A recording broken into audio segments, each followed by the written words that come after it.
இந்த வசனம் எதை குறித்து சொல்லப்பட்டிருக்கிறதுன்னு சொன்னால், கடைசி நாட்களில் நடக்க வேண்டிய அடையாளங்களை குறித்து வேதம் சொல்லுகிறது. இந்த கடைசி நாட்கள் அப்படின்னா என்ன அப்படின்னு கேட்டால், நம்முடைய ஆண்டவர் திரும்பி வந்து தம்முடைய ஜனங்களை அழைத்து கொண்டு போவது தான் கடைசி நாட்கள் நாம் சொல்லுகிறோம். இந்த இயேசு கிறிஸ்துவினுடைய வருகை, சபை எடுத்துக்கொள்ளப்படுதல், இது மிக முக்கியமான ஒரு சரித்திர சம்பவம், ஆவிக்குரிய சம்பவம், சரித்திர சம்பவம், உலகத்தில் நடக்க வேண்டிய ஒரு சம்பவம் எல்லாத்துலேயும் இருக்குது. இப்படி இயேசுவினுடைய முதலாம் வருகை உலகத்தின் சரித்திரத்தையே தலைகீழ மாற்றி போட்டுருச்சு. கிமு கிபின்னு பிரிச்சிருச்சு, எல்லாம் பண்ணிருச்சு. அதே மாதிரி இப்போ இயேசுவின் இரண்டாம் வருகையும் மிகப்பெரிய மாற்றத்தை, தாக்கத்தை இந்த உலகத்தில் ஏற்படுத்த போகிறது. அப்படி ஏற்படுத்துவதற்கு முன்பாக அடையாளங்களை ஆண்டவர் சொல்லியிருக்கிறார். குறிப்பாக இயேசுவின் வருகை என்பது ஏதோ ஒரு தலைவர் வந்து மீட்டிங் அட்டன் பண்ணிட்டு போகிற மாதிரிலாம் கிடையாது. இயேசுவின் வருகை என்பது மிக முக்கியமான காரியங்களை உலகத்தில் ஏற்படுத்தும், மாற்றங்களை ஏற்படுத்தும். ஸோ அதனால் ஆண்டவர் என்ன செய்கிறாரு, அதுக்கு முன்பதாக அந்த வருகைக்கு ஜனங்களை ஆயத்தப்படுத்துவதற்கு அநேக அடையாளங்களை வைக்கிறார். முதலாவது தடவை அப்படி தான், அவர் வந்ததுலேருந்து, பிறந்ததுலேருந்து, நட்சத்திரம் வந்ததுலேருந்து அடையாளம் ஆரம்பிக்குது. எப்போ வரைக்கும் அடையாளம் இருக்குதுன்னு கேட்டிங்கன்னா, ஒவ்வொரு அடையாளமாக சொல்லிக்கிட்டே வர்றார். யோவான் ஸ்நானகனை வச்சு சொல்கிறாரு, சிமியோனை வச்சு சொல்கிறாரு, தூதர்களை வச்சு சொல்கிறாரு, அப்புறம் வானசாஸ்திரிகளை வச்சு சொல்கிறாரு. இப்படி கடைசி சிலுவைக்கு போகிற வரைக்கும் அவர் முதல் முறை வந்ததுக்கான பழைய ஏற்பாட்டில் உள்ள அடையாளங்களை எல்லாம், தீர்க்க தரிசனங்களை எல்லாம் விவரித்து காண்பிக்கிறார். ஏன்னா அந்த நாளிலாவது அவர் யாருக்காக வந்தாரோ, எதற்காக காரியங்களை செய்தாரோ, அவர்கள் அவரை தெரிந்து கொண்டிருந்தால் நலமாயிருக்கும் அப்படின்னு சொல்கிறார். அதே மாதிரி ரெண்டாவது முறை இப்போ வர்றதுக்கு முன்னாடியும் ஆண்டவர் எல்லா வகையிலும் தம்முடைய அடையாளங்களை குறித்து சொல்லுகிறார். வானத்தில் அடையாளம் இருக்குது, சூரியனில் இருக்குது, சந்திரனில் இருக்குது, நட்சத்திரங்களில் இருக்குது, பூமியில் சமுத்திரத்தில் இருக்குது, பறவைகளில் இருக்குது, மனுஷனில் இருக்குது, மரங்களில் இருக்குது, மலையில் இருக்குது, எல்லாத்துலேயும் அடையாளத்தை வச்சுருக்காரு. எதுக்காக அப்படின்னு கேட்டிங்கன்னா, எதை ஒன்றை பார்த்தாவது நாம் ஒரு வருகைக்கு ஆயத்தப்பட்டுற வேண்டும், அவ்வளோதான். ஏன்னா மிக முக்கியமான ஈவெண்ட் இது. ஆனால் நாம் தான் அதை ரொம்ப அசட்டையாக எடுத்துக்கிறோம். இப்போ அந்த அடையாளங்களில் மிக முக்கியமானது என்ன அப்படின்னு கேட்டிங்கன்னா, இஸ்ரவேல் அப்படின்னு சொல்லக்கூடியதான ஒரு தேசத்தை குறித்தும், அந்த யூதர்கள் அப்படிங்கிறதான இனத்தை குறித்து தான் மிக முக்கியமான, எருசலேம், இது தான் மிக முக்கியமான அடையாளமாக இருக்கிறது. அந்த 3ஆம் அதிகாரம் 5ஆம் வசனத்தில் ஆண்டவர் கடைசி காலத்தின் அடையாளங்களாக ஒன்றாக இனத்தை சொல்கிறாரு அப்படின்னு சொல்லி பார்த்தீங்கன்னா, கடைசி நாட்களில் இஸ்ரவேல் புத்திரர் திரும்பி தங்கள் தேவனாகிய கர்த்தரையும் தங்கள் ராஜாவாகிய தாவீதையும் தேடி கடைசி நாட்களில் அஞ்சிக்கையாய் வருவார்கள் அப்படின்னு இருக்கிறது. இந்த இஸ்ரவேல் ஜனங்கள் திரும்பி வருவது தான் மிக முக்கியமான அடையாளம். பல வகையில் இஸ்ரவேலை குறித்த அடையாளம் இருக்கிறது. ஏசாயா தீர்க்க தரிசன புஸ்தகம் 43ஆம் அதிகாரம் 7வது வசனத்திலிருந்து வாசிங்க பார்ப்போம். 5வது வசனத்திலிருந்து, ஏசாயா 43:5.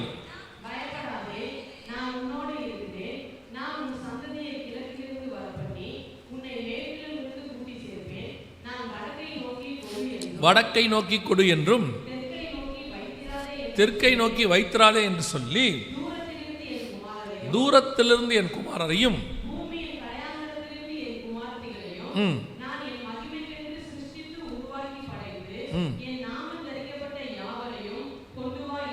இது மீண்டும் இஸ்ரவேல் ஜனங்கள் எப்படி வருவார்கள் என்பதற்கான அடையாளங்கள். அங்கேயும் சொல்ற, ஏசாயா 43 சொல்றாரு, இங்கே ஓசியா 3:5 சொல்றார். இஸ்ரவேல் ஜனங்கள் திரும்பி வருவது ஒரு மிக முக்கியமான அடையாளம். நம் கண்களுக்கு முன்பாக இந்த தீர்க்க தரிசனங்கள் நடக்கணும். கவனிங்க, இது ஆண்டவர் சொன்னதான தீர்க்க தரிசனத்தினுடைய மிக முக்கியமான, நம் காலத்தில் 2021, 22, 25 எல்லாத்திலும் நடக்கிறது. நீங்கள் பக்கத்தில் பார்க்குறது 1948 முதல்ல இஸ்ரவேல் அப்படின்னு ஒரு தேசம் உருவானதுலேருந்து இருக்கு. நாங்கள் ஏன் இந்த ரெண்டுத்தையும் வச்சுருக்கிறோம் அப்படின்னு கேட்டிங்கன்னு சொன்னால், இது 1948 முதல்ல இஸ்ரவேல் அப்படிங்கிற ஒரு நாடு உருவானதுக்கான முதல் இது அதான். இந்த பக்கம் இருக்கிறது என்னென்னா, ரஷ்யா உக்ரைன் பிரச்சனை ஸ்டார்ட் பண்ணுறதுக்கு முன்னாடி ஒரு சில வாரங்கள், மாதங்களுக்கு முன்பாக இந்த பேட்ச் அங்கேருந்து புறப்பட்டாங்க. தங்கள் சுய தேசத்துக்கு வடக்கிலிருந்து அவர்களை கூட்டி சேர்ப்பேன்னு சொன்னார் இல்லையா, உக்ரைன்லேருந்து இவங்க வந்தாங்க. இவர்கள் கூட்டி சேர்க்கப்பட்டார்கள். இப்போ இந்த 2025 இந்தியாவிலிருந்து ஒரு பேட்ச் போயிருக்காங்க. அவங்க போய் மனாசே கோத்திரம் அவங்க போய் சேர்ந்திருக்கிறாங்க. இப்படி பூமியினுடைய 4 திசைகளிலிருந்தும் தெற்கை நோக்கி கொடு என்றும் ஆண்டவர் சொன்னபடி ஒவ்வொரு பகுதியிலிருந்தும் இஸ்ரவேல் ஜனங்கள் இப்பொழுது கூட்டி சேர்க்கப்படுகிறார்கள். எங்கே? இஸ்ரவேல் தேசத்தில் கூட்டி சேர்க்கப்படுகிறார்கள். 1948 நடந்துக்கிட்டே இருக்குது. ஒன்று மாற்றி ஒவ்வொரு இடமா வந்துக்கிட்டே இருக்கிறாங்க. ஆண்டவர் சொன்னபடி இந்த தீர்க்க தரிசனம் நம் கண்களுக்கு முன்பாக நடைபெறுகிறது. பொதுவாக இயேசுவின் வருகை குறித்து புதிய ஏற்பாட்டில் தான் நாம் காரியங்களை வாசிப்போம், ஏன்னா இயேசு திரும்பி வருவதை குறித்து. ஆனால் இயேசுவின் இரண்டாம் வருகை குறித்த தீர்க்க தரிசனம் புதிய ஏற்பாட்டில் ஆரம்பிக்கல. எங்கே ஆரம்பிக்குதுன்னு கவனிங்க. யூதாவின் புஸ்தகம் 14வது வசனத்தை வாசிங்க. யூதாவின் புஸ்தகம் 14வது வசனத்தை வாசிங்க.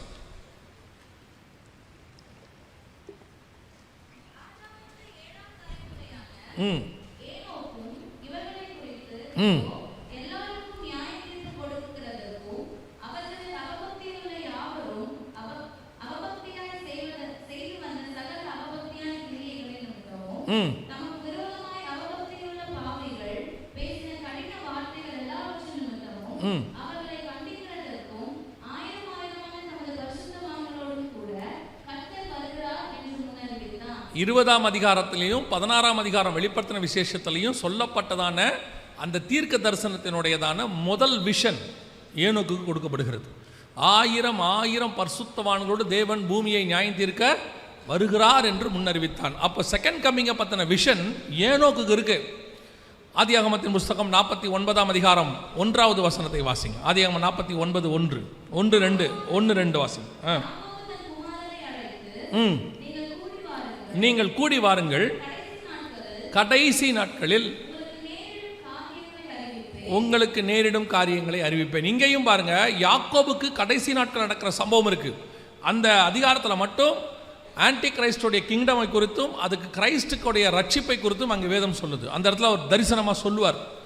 ஒவ்வொரு காரியத்திலையும் பழைய ஏற்பாட்டு காலத்திலேருந்து இயேசுவின் 2ஆம் வருகை குறித்ததான மிக முக்கியமான தரிசனங்கள் அவங்களுக்கு இருக்கு. ஏதோ புதிய ஏற்பாட்டில் இன்னைக்கு தான் நாம் ஏதோ இதை பேசுகிற மாதிரி ஏதோ இப்பத்தியனுடையதான தீர்க்க தரிசனமாக நினைக்காதீங்க. காலகாலமாக கிட்டத்தட்ட 4000 வருஷத்துக்கு முன்னாடியிலிருந்து பரிசுத்தவான்கள் அவருடைய வருகைக்காக காத்திருந்தார்கள். அது நம்முடைய காலத்தில் சம்பவிக்கிறதா பெரிய ஆச்சரியம். விசுவாசிக்கிறோம், வருவோம் அப்படின்னு நம்ம நம்புகிறோம், இந்த காலத்தில் வந்துடும் அப்படின்னு எதிர்பார்க்கிறோம். அப்போது அதற்கான மிக முக்கியமான அடையாளம் என்ன அப்படின்னு கேட்டிங்கன்னா, 1900 வருஷமாக இந்த உலகத்தில் எங்கே இருந்தாங்கன்னே தெரியாத ஒரு இனம், ஒரு மொழி, ஒரு தேசம், ஒரு நகரம் நம் கண்களுக்கு முன்பாக இப்பொழுது இருக்கிறது. அதான் இஸ்ரவேல், எபிரேய மொழி, யூதர்கள், எருசலேம். இன்னைக்கு இருக்குது, நம்ம கண்ணுக்கு முன்னாடி இருக்கு ஆண்டவர் சொன்னபடி. ஸோ இந்த பழைய ஏற்பாட்டில் இயேசுவின் 2ஆம் வருகைக்கான அடையாளங்கள் ஆரம்பித்து, அதோட எனக்கு ரொம்ப ஆச்சரியப்பட்ட ஒரு விஷயம் என்ன அப்படின்னா, கொரோனா நேரத்தில் தான் அந்த வீட்டில் இருக்கும் பொழுது லாக்டவுனில் பழைய ஏற்பாட்டை தியானிப்பதற்கு கொஞ்சம் நேரம் கிடச்சி உட்காந்து படிச்சுட்டு, அப்போது இந்த ஓசியாவின் புஸ்தகமும் யோவேல் புஸ்தகமும் மிக முக்கியமாக இயேசுவின் 2ஆம் வருகைக்கான ஒரு பார்ட் அடையாளம் அதில் அப்படியே வரிசைக்கிரமமாக இருந்துச்சு. எது அப்படின்னு கேட்டிங்கன்னு சொன்னால், இந்த இஸ்ரவேல் ஜனங்கள் திரும்பி வருவதில் ஆரம்பித்து இந்த 3ஆம் அதிகாரம் 4-5 வசனம் ஓசியால் ஆரம்பித்து சபை எடுத்துக்கொள்ளப்படுதல். நம்ம சொல்கிறோமே, ஒரு சாரார் சொல்கிறாங்களே, அப்படிலாம் சபை எடுத்துக்கொள்ளப்படுறதெல்லாம் கிடையாது, இயேசுவின் பகிரங்க வருகை மட்டும்தான் இருக்குது, சபை பரலோகத்துக்கு போகிறத பற்றிலாம் பைபிளில் இல்லை அப்படின்லாம் ஒரு கூட்டம் சொல்லுது. பைபிளில் இருக்குது, வசனம் இருக்குது. ஒரு சிலர் சொல்கிறாங்க அப்படிலாம் கிடையாது. பழைய ஏற்பாட்டில் துல்லியமாக சபை எடுத்துக்கொள்ளப்படுங்கிற அளவுக்கு வசனம் சொல்லுது. இன்றைக்கி நம்ம அதை தான் பார்க்க போகிறோம். இந்த 2 புஸ்தகத்தில் வச்சு தான் நம்ம பார்க்க போகிறோம். அதில் முதலாவதாக நம் கண்களுக்கு முன்பாக ஓசியாவின் புஸ்தகம் 4ஆம் அதிகாரம் 3ஆம் அதிகாரம் 4-5 வசனங்கள் நிறைவேறுச்சு. இது 2020-21 நடைபெற்றதான சம்பவங்கள் நம் கண்களுக்கு முன்பாக. அதே வேளையில் இவர்கள் திரும்பி வந்த பிறகு இந்த 4ஆம் அதிகாரம் 1ஆம் வசனத்திலிருந்து 9ஆம் அதிகாரம் 4வது வசனம் வரைக்கும் ஓசியா 9:4 வாசிங்க. 9:4.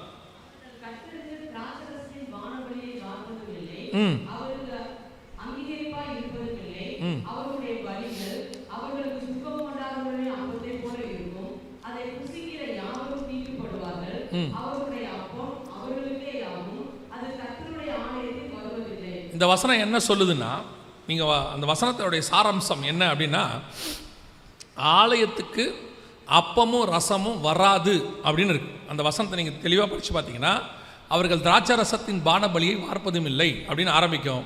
கடைசியாக அவருடைய அப்பம் ஆலயத்துக்குள் வருவதில்லை அப்படின்னு இருக்கு. அப்பமும் ரசமும் ஆலயத்துக்குள்ளே வராது அப்படின்னு இருக்குது. என்ன அர்த்தம், என்ன காரணம் அப்படின்னு கேட்டால், 4ஆம் அதிகாரம் 1ஆம் வசனத்திலிருந்து இந்த 9ஆம் அதிகாரம் வரைக்கும் நீங்கள் இஸ்ரவேல் ஜனங்களுடையதான காரியங்களை படிப்பீங்க. அங்கே வீட்டில் போய் படிச்சுக்கோங்க. படிச்சிங்கன்னா இப்போ அவங்க 1948 இந்த கொரோனா காலத்தில் தான் அப்பமும் ரசமும் ஆலயத்துக்குள்ளே வரல. உங்கள் எல்லாருக்கும் தெரியும், கம்யூனியன் உருவான காலத்திலேருந்து ஏறக்குறைய 2000 வருஷமாக சபைகளுக்குள் அப்பமும் ரசமும் வராத காலம் இதுதான். அங்கேயே அவங்க வீடுகள் தூரம் அப்பம் விட்டார்கள்னு அப்போஸ்தலர் காலத்தில் வாசிக்கிறோம். அங்கே ஆரம்பித்து ஏன் ரிச்சர்ட் உம்ராண்ட் ஐயா தன்னுடைய படும் வேதனையில் பரம வெற்றி அப்படின்னு ஒரு புக்கு இருக்குது, அவருடையதான மிஷன் பாடுகளை பற்றி.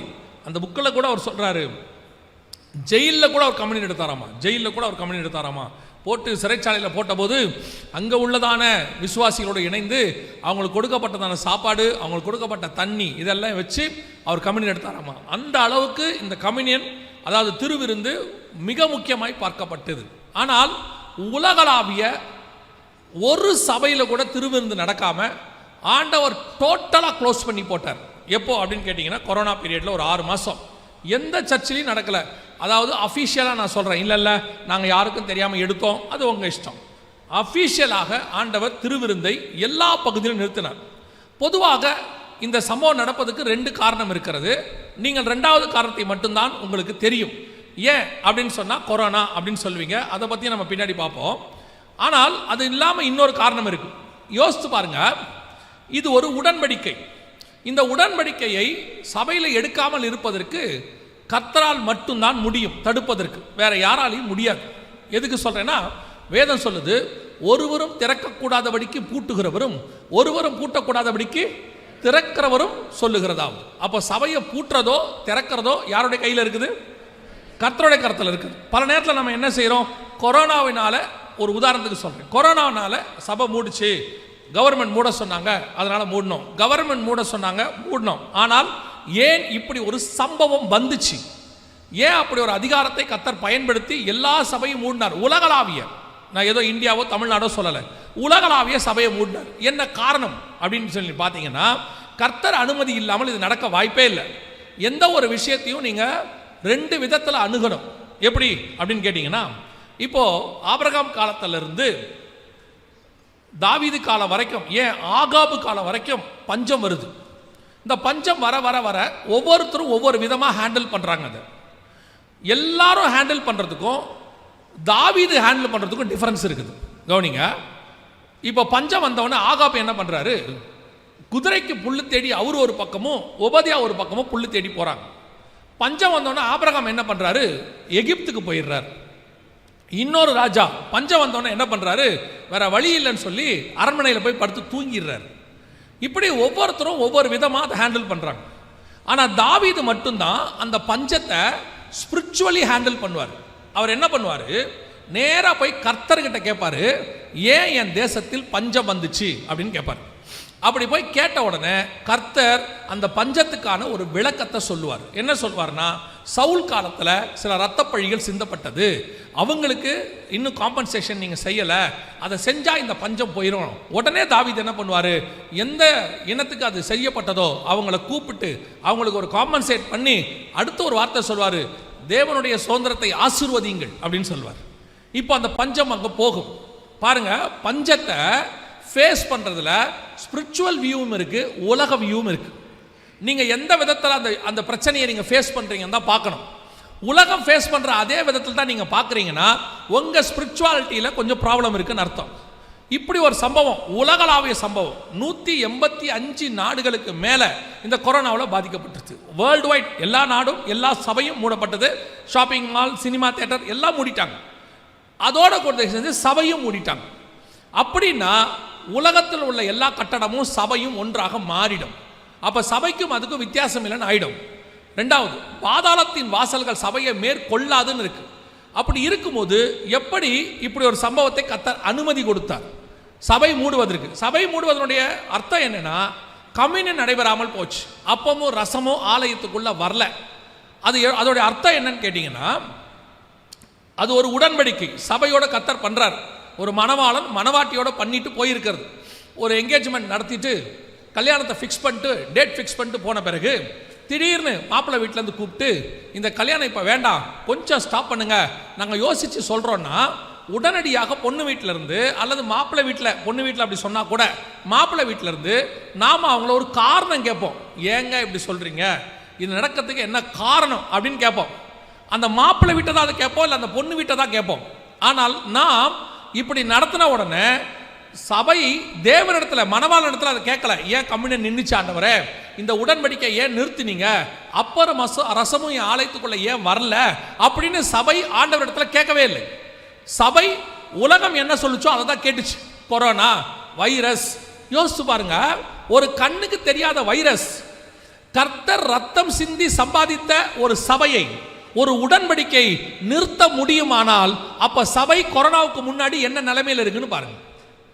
இதுதான் நீங்க கேள்வி. அப்படி ஏன் கர்த்தர் அனுமதி கொடுத்தார்? அதான் கேள்வி. ஏன் கர்த்தர் அப்படி அனுமதி கொடுத்தார்? அப்ப கர்த்தரிடம் போய் அந்த கேள்வியை கேட்கணும்ல. அந்த கேள்வியை நம்ம கேட்கவே இல்லை. அந்த 4ஆம் அதிகாரம் ஓசியா புஸ்தகத்திலிருந்து 9ஆம் அதிகாரம் ஓசியா புஸ்தகம் வரைக்கும் இஸ்ரவேல் ஜனங்கள் செய்கிற அருவருப்புகளை குறித்து வேதம் சொல்லுது. அதே காலகட்டத்தில் சபையும் அந்த அருவருப்புகளை செய்கிறது. உதாரணத்துக்கு நான் உங்களுக்கு சொல்றேன். வெளிப்படுத்தின விசேஷம் 11ஆம் அதிகாரம் 8வது வசனத்தை வாசி. வெளிப்படுத்தல் 11:8 வாசி. அவர்களுடைய உடல்கள் மகா நகரத்தின் விசாலமான வீதியிலே கிடக்கும்.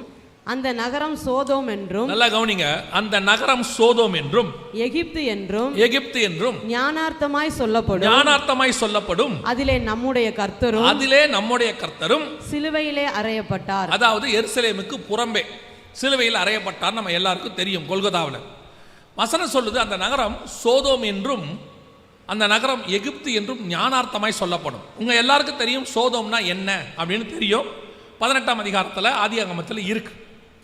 அதுல பர்டிகுலரா ஒரு வேர்டு இருக்கும், அவர்கள் தெருக்களிலே கூடி அப்படின்னு இருக்கும். நீங்க 18ஆம் 19ஆம் அதிகாரத்திலையும் வாசிக்கும் போது அவர்கள் தெருக்களிலே கூடி அந்த அநியாயத்தை அல்லது அந்த பாவத்தை நடப்பித்தார்கள். இந்த அநியாயம் பாவம் சோதோம்ல நடந்தது. அதற்கு பிறகு இப்போ உலகளாவிய நடைபெற்றது. நான் சொல்றது 2004 நான் பார்த்ததை சொல்றேன். 2003-4 இது ஒவ்வொரு ஐரோப்பிய நகரங்களிலும் தலைநகரங்களிலும் நடத்துவாங்க. அதுக்கு ஒவ்வொரு ஊர் தலைநகராக இருக்கும். ஆனால் 2010க்கு மேலே இந்த மொத்த ஹோமோசெக்சுவாலிட்டின்னு சொல்லக்கூடியதான எல்ஜிபிடி அப்படின்னு சொல்லுவாங்க, அத்தனைக்கும் மொத்த அருவருப்புக்கும் தலைநகராக எருசலேமை மாற்றினார்கள். கவனிங்க, இது எருசலேமில் நடந்ததான சம்பவம். இது அவங்க நடக்கிறதான பரேடு, எருசலேமில் நடக்கிற பரேடு. அதாவது சோதோம்ல நீங்க என்ன பார்க்குறீங்களோ, இந்த வீடியோ முழுசா பார்க்க வேண்டாம், சோதோம்ல நீங்க என்ன படிக்கிறீங்களோ அது அப்படியே இங்க இருக்கும். என்ன ஆச்சரியம்னா, இது ஒவ்வொரு ஊர் தலைநகராக இருந்துச்சு. பிரைட்டன் ஒரு நகரம் இருந்துச்சு, ஒவ்வொரு இடத்த இதுக்கு தலைநகராக வச்சிருந்தாங்க. இப்போ நிரந்தர தலைநகரமா எருசலேமை மாற்றி இருக்கிறாங்க. 2010-11க்கு அப்புறம் இதை மாத்திட்டாங்க. ஸோ உலகத்தில் இருக்கிற அத்தனை பேரும் கோடிக்கணக்கான இந்த அருவருப்பான பாவத்தை செய்கிறவர்கள் அங்கே கூடுவார்கள். கூடுறது மட்டும் இல்லை, தெருக்களிலேயே அவர்கள் அருவருப்பான காரியங்களை செய்வார்கள். நான் ஒரு வருஷம் நான் இருந்த அந்த சிட்டியில் இது நடந்துச்சு. அந்த நாட்டுக்கு அந்த சிட்டி தான் தலைநகரம். நான் அந்த சிட்டியில் இருக்கும் பொழுது எங்கள் ஆஃபீஸ் அந்த மெயின் ஹைவேல தான் இருக்கும். இவர்கள் மொத்த அருவருப்பையும் தெருக்களில் நடத்துவார்கள். அதற்கு அரசாங்கம் அனுமதி கொடுக்கும், போலீஸ் பாதுகாப்பு இருக்கும். அது மட்டுமல்ல, இவங்களை ஏதாவது சொல்லிட்டா நம்மளை பிடிச்சி ஜெயிலில் போட்டுருவாங்க. காலையிலிருந்து சாயங்காலம் வரைக்கும் தெருக்களில் அவ்வளோ அருவருப்பும் நடக்கும். கேட்டால் அது அவர்களுக்கு உரிமைன்னு சொல்லுவாங்க. ஆனால் அதே நாடுகளிலே கிறிஸ்துவை பற்றி பகிரங்கமாக சொல்லுவதற்கு அனுமதி கிடையாது. கேட்டால் அது பப்ளிக் நியூசன்ஸ் சொல்லுவாங்க. ட்ராக்ஸ் கொடுத்தா நீங்க நாட்டை அழுக்காக்குறீங்க, பேப்பர் போட்டு குப்பையாக்குறீங்கம்பாங்க. ஆனா இவர்கள் போயிட்டு அதுக்கப்புறம் பார்த்தீங்கன்னா தெரு முழுக்க மது பாட்டல்களாக கிடக்கும், அருவருப்பான காரியங்கள் கிடக்கும். ஆனா இவங்களுக்கு அது உரிமை. நமக்கு கிறிஸ்தவர்களுக்கு அது கேட்டா என்ன சொல்லுவாங்கன்னா, அது நாட்டுக்கு அகைன்ஸ்ட் அப்படின்னு சொல்லி நமக்கு தடையங்க. இந்த நாடுகள் எல்லாம் செய்யும், அவ்வளவு அருவருப்பா இருக்கும். இதுக்கு தலைமை பீடமா ஜெருசலேமை மாத்திட்டாங்க. ஜெருசலேமில் இந்த பரேடை அந்த ஊர் மேயர் தான் ஆரம்பிச்சு வைப்பார். முடிக்கும் போது பார்த்தீங்கன்னா அந்த ஊர்ல இருந்து இருக்கிற பெரிய தலைவர் வந்தால் முடிச்சு வைப்பார். அந்த அளவுக்கு இது தலைநகராக மாறுச்சு. வெளிப்படுத்தின விசேஷம் 11ஆம் அதிகாரம் 8ஆம் வசனம் அப்படியே நிறைவேறிடுச்சு. நம் கண்களுக்கு முன்பாக ஞானார்த்தமாய் சோதோம் என்று சொல்லப்படும் அந்த தீர்க்க தரிசனம் அப்படியே நடந்துச்சு. இதெல்லாம் ஆண்டவர் பார்த்தார், அத்தனையும் பார்த்தார். இது எருசலேமில் நடந்துச்சு. இது அப்படியே சபைகளுக்குள்ளேயும் நடந்துச்சு. உலகளாவிய அமெரிக்காலெல்லாம் போயிட்டீங்கன்னா சபைகளுக்குள்ளேயே ஆணுக்கும் ஆணுக்கும் கல்யாணம், பெண்ணுக்கும் பெண்ணுக்கும் கல்யாணம், நாய்க்கு பூனைக்கு கல்யாணம். கல்யாணம் எப்போ நடக்கும்னு கேட்டிங்கன்னா 2 குழந்தையோட வந்து கல்யாணம் பண்ணுவாங்க. அது வரைக்கும் கேட்டால் லிவிங் டுகெதர், நாங்கள் ஒன்றா வாழ்ந்தோம், இப்போ தான் கல்யாணம் பண்ணிக்க ஆசைப்பட்டோன்னு சொல்லி 2 பேர் குழந்தையோட வந்து கல்யாணம் பண்ணி கொள்வாங்க. அதுக்கப்புறம் பார்த்தீங்கன்னா டிவோர்ஸுங்கிறது ரொம்ப சர்வசாதாரணம். அங்கெல்லாம் அருவறுப்புகளுடைய உச்சமாக சபை மாறிடுச்சு. உலகத்தை விட்டுருங்க, உலகம் எப்பவுமே அருவறுப்பாக தான் இருக்குது. நோவா காலத்திலிருந்து கொடுமையினால் நிறைந்திருக்கிறது. சபை இந்த அருவறுப்பான உலகத்தில் பரிசுத்த ஸ்தலம். சபை இந்த மாடல், எப்படி ஒழுக்கமாக வாழணும்னு சொல்லி கொடுக்குற இடம் தான் சர்ச். இந்த உலகத்துக்கு ஆண்டவர் மலை மேலே இருக்கிற பட்டணமாக சபையை வச்சிருக்கிறார். உலகம் எது பரிசுத்தம் பார்க்கணும்னா சபையை பார்த்தா தான் தெரியும் இதான் பரிசுத்தம். ஏன்னா உலகம் எந்த பக்கம் திரும்பி பார்த்தாலும் பரிசுத்தம் அதுக்கு தெரியாது, அதால பார்க்க முடியாது. அது தெரிஞ்சுக்கிற ஒரே இடம் இருக்குன்னா அது திருச்சபை மட்டுமே. அதுக்கு தான் ஆண்டவர் சர்ச்சை வச்சார். ஆனா பிசாசு என்ன பண்ணா, தோட்டத்துக்குள்ள பாம்பு வந்தா மாதிரி, மந்தையை தப்ப விடாத ஓநாய்கள் வந்தா மாதிரி இந்த கடைசி காலத்தில் திருச்சபைகளுக்குள்ள இதை கொண்டு வந்துட்டான். இப்போ கொஞ்சம் கொஞ்சமா எந்த அளவுக்கு ஆயிடுச்சுன்னு கேட்டிங்கன்னா, அமெரிக்காவில் இந்த ஆணும் பெண்ணு கல்யாணம் பண்ணுறது, எல்ஜிபிடிக்கு கல்யாணம் பண்ணுறத யாராவது தடுத்தா அவங்களுக்கு ஜெயில். 2 பேர் வந்து சர்ச்சில் வந்து கல்யாணத்துக்கு ஒப்பு கொடுக்குறாங்க, ஒரு ஆணும். அங்கே இருக்கிற அம்மா சொல்கிறாங்க, இதுக்கு நான் அனுமதிக்க மாட்டேன், ஏன்னா பைபிள் படி இது தப்பு, நான் ரிஜிஸ்டர் பண்ண மாட்டேன்னு சொல்கிறாங்க. அந்த அம்மா மேலே போய் போலீஸில் கம்ப்ளைண்ட் கொடுக்குறாங்க. நீதிமன்றத்துக்கு கேஸ் போது நீதிபதி கூப்பிட்டு சொல்கிறாரு, நம்ம மாகாணத்தில் இப்படி ஒரு சட்டம் இருக்குது, நீங்கள் கேட்டால் கல்யாணம் பண்ணி கொடுக்கணும், ரிஜிஸ்டர் பண்ணணும், நீங்கள் பண்ண மாட்டேன்னு சொல்லியிருக்கீங்க, உங்களுக்கு ஒரு கடைசி வாய்ப்பு கொடுக்குறேன், நீங்கள் ரிஜிஸ்டர் பண்ணிட்டீங்கன்னா நான் உங்களை விடுதலை ஆக்குறேன் அப்படின்னு சொன்ன உடனே அந்த அம்மா சொன்ன காரியம், உங்ககிட்ட இருந்து விடுதலை வாங்கி நான் நரகத்துக்கு போவதை விட உங்ககிட்ட தண்டனை வாங்கி நான் பரலோகத்துக்கு போக விரும்புகிறேன். நாங்கள் அந்த அளவுக்கு இவர்களுக்கு உரிமை. சபை அசுத்தங்களினுடைய கூடாரமாக மாறிடுச்சு. அந்த காரியம் அப்படியே ஐரோப்பா அங்க தாண்டி இங்க இந்தியாவுக்கும் இருக்கு, எல்லா நாடுகளிலும் இருக்கு. ஒவ்வொரு நாடுகளிலும் ஒவ்வொரு விதமான பாவம். இப்ப ஐரோப்பாவுக்கு போயிட்டா இந்த மாதிரி, ஆப்பிரிக்காவுக்கு போயிட்டீங்கன்னா கள்ளோபதேசம், பிசாசை கொண்டு அற்புத அடையாளங்களை செய்தல், சகல விதமான அருவருப்பு அங்க வேற மாதிரி. இங்க வந்துட்டீங்கன்னா இங்க எல்லா விதமான காரியம் இருக்கு. சபைகளுக்குள்ள அரசியல், சபைகளுக்குள்ள சினிமா, சபைகளுக்குள்ளதான ஜாதி பெருமை, பதவி போட்டி, கர்த்தர் ஒவ்வொரு நாட்டுக்கும் ஒவ்வொன்றும் இருக்கு. எப்படி அவனுக்கு ஹோமோசெக்சுவாலிட்டி தப்புன்னு தெரியலையோ, இவனுக்கு இங்க ஜாதியை பார்த்து சபை நடத்துறது தப்புனே தெரியல, இங்க சினிமா மாதிரி ஆடுறது தப்புனே தெரியல, இங்க அரசியல்வாதி மாதிரி பதவிக்கு போட்டி போட்டு சபையில போலீஸ் வந்து சமாதானம் பண்ணுது. அந்த அளவுக்கு சபை கொள்ளையர்களின் கூடாரமாய் மாறி இருக்கிறது. கவனிச்சு கொள்ளுங்க. சும்மா ஆண்டவர் சபையை மூடி போடல, அப்பத்தையும் ரசத்தையும் சும்மா நிறுத்தல. 2000 வருஷமா நடைபெற்று கொண்டிருந்த ஒரு காரியத்தை கர்த்தர் நிறுத்துகிறார். யோசித்து பாருங்க. ஏதோ ஒரு சபையில் நிறுத்தி இருந்தா பரவாயில்ல, உலகளாவிய எல்லா சபைகளிலும் கர்த்தர் நிறுத்தினார். காரணம் என்ன? கர்த்தர் அருவருக்கிற காரியம், கர்த்தர் விரும்பத்தகாத காரியம் சபைகளுக்குள்ள இருக்கிறது.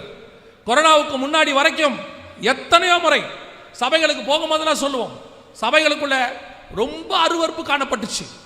இங்கேயே சபைக்குள்ள உட்கார்ந்துட்டு கொரிந்தியருக்கு எழுதும்போது பவுல் எழுதுறாரு, புறஜாதியாருக்குள்ளும் காணப்படாத அருவருப்புகள் சபைகளுக்குள் காணப்படுகிறது. இப்ப சபையில இருக்குது, ஊழியக்காரங்கள்ல இருக்குது, விசுவாசிக்குள்ள இருக்குது.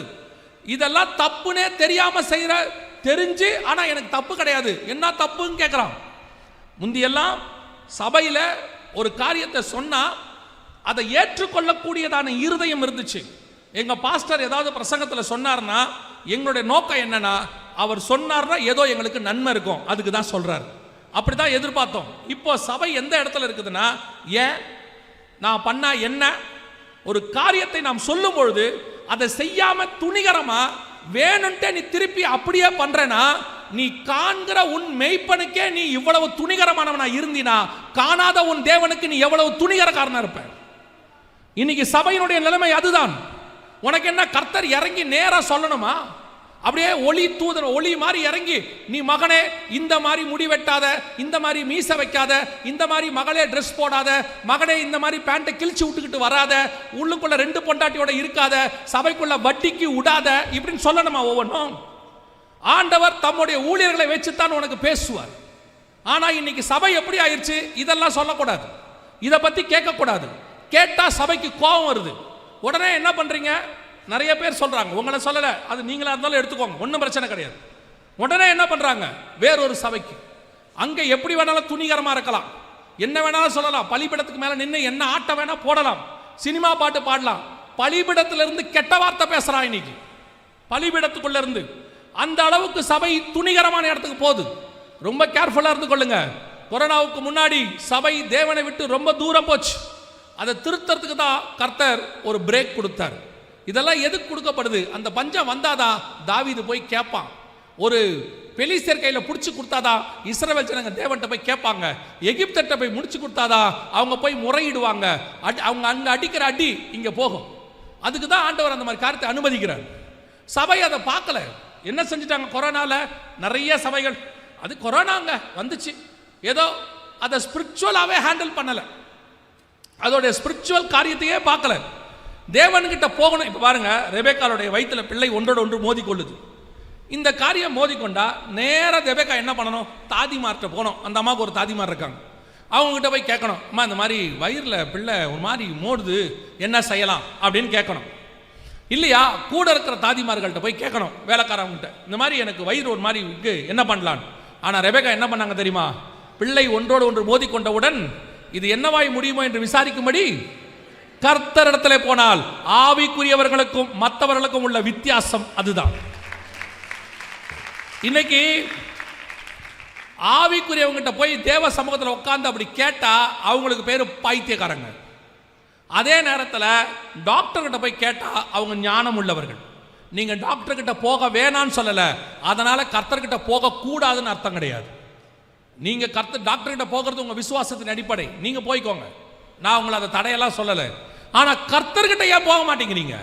அதை ஏன் ஸ்பிரிச்சுவலா ஹேண்டில் பண்ண மாட்டேங்கிறீங்க? எந்த ஒரு விஷயத்தையும் சபை ஸ்பிரிச்சுவலா ஹேண்டில் பண்ணாததுனால அது ஏன் அனுமதிக்கப்பட்டதுன்னு கர்த்தருடைய இருதயம் உங்களுக்கு தெரியவே இல்லை. நீங்க உலக பிரகாரமாயே அதை பார்க்கறதுனால உலக பிரகாரமா அதை சால்வ் பண்றதுக்கு ஒரு வேலையை பார்க்குறீங்க. அதனால மேலும் மேலும் பிரச்சனை தான் வருது. கொரோனால 6 மாசம் அப்படிதான் நடந்துச்சு. கர்த்தர் அப்பத்தையும் ரசத்தையும் நிறுத்தி போட்டார்.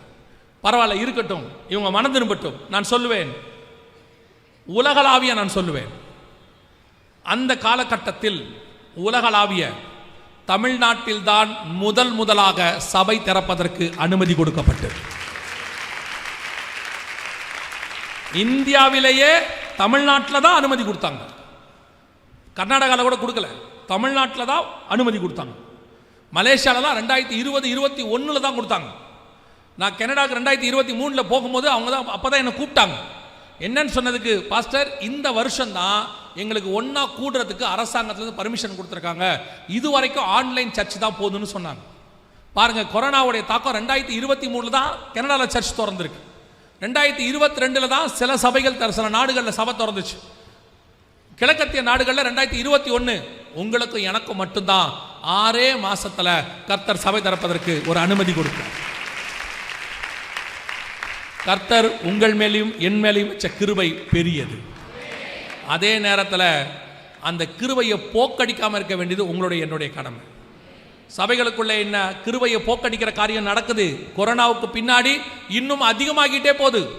கொரோனாவுக்கு முன்னாடி சினிமாக்கார மாதிரி பாடினா, கொரோனாவுக்கு பின்னாடி சினிமா பாட்டையே பாடுறான். கொரோனாவுக்கு முன்னாடி அரசியல்வாதி மாதிரி புல்பீட்டில் நின்னா, இப்போ அரசியல்வாதியாவே ஆயிட்டான். இது மேல் லெவலில் சொல்றேன். கீழ் லெவலில் இன்னும் மோசம். ஏன்னா நியாய தீர்ப்பு எப்பவுமே மேலிருந்து தான் தொடங்கும்னு எசேக்கியேல் புஸ்தகம் 9 சொல்லுது. இங்கிருந்து ஆரம்பிக்கும். தயவு செய்து கவனித்துக் கொள்ளுங்கள். கர்த்தர் சொன்ன அருவருப்புகளின் காலம் நம் கண்களுக்கு முன்பாக இருக்கு. ஓசியாவின் புஸ்தகம் 9:4 நம் கண்களுக்கு முன்பாக நடந்தது. இதே காலகட்டத்தில் கர்த்தர் சொன்ன, ஓசியாவில் சொன்ன அதே காலகட்டத்தில் நிறைவேற வேண்டிய ஒரு சில தீர்க்க தரிசனங்களும் துல்லியமாய் அதே காலகட்டத்தில் நடந்துச்சு. பொதுவாக நம்ம கொரோனாவில் பிஸியாக இருந்தோம், கொரோனாவை பற்றின நியூஸ் மட்டுமே கேட்டுக்கிட்டு இருந்தோம். அதுக்கு நடுவில் சொன்ன தீர்க்க தரிசனங்கள்லாம் நிறைவேறினதை நாம் கவனிச்சிருக்க மாட்டோம். வாசிங்க, ஓசியாவின் புஸ்தகம் 12ஆம் அதிகாரம் 1வது வசனத்தை வாசி. எப்ராயிம் காற்றை மேய்ந்து கொண்டர் காற்றை பின்தொடர்கிறான். அவன் நாள்தோறும் பொய்யையும் கேட்டையும் வர்த்திக்க பண்ணி அசிரியரோட உடன்படிக்கை பண்ணுகிறான்.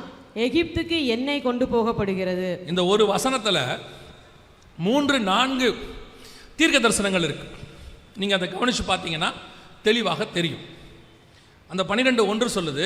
ஒவ்வொன்றாக ஒரு லைனாக நம்ம பார்த்தீங்கன்னா, முதலாவதாக எப்ராயிம் காற்றை மேய்ந்து கொண்டற் காற்றை பின்தொடர்கிறான். காற்றை மேய்தல் என்றால் என்ன? முதல்ல அதை பாருங்க. காற்றை மேய்தல் என்றால் என்ன? காற்றை மேய முடியுமா? அதான் முதல் கேள்வி. காற்றை மேய முடியுமா? நம்ம மேய்தல்னா என்ன எடுத்துக்கிறோம்? இப்போ ஆடு மாடு எல்லாம் புல் மேய்து, அதான் மேய்தல். இப்போ அதை அப்படி எப்படி நாம் போய் காற்றை மேயறது அப்படின்னு கேட்டிங்கன்னா, 23ஆம் சங்கீதத்தை சொல்லும் போது ஆண்டவர் என்ன சொல்கிறாரு? கர்த்தர் என் மேய்ப்பராய் இருக்கிறார், நான் தாழ்ச்சி அடையேன், அவர் என்னை புல்லுள்ள இடங்களில். இதுக்கு என்ன அர்த்தம்?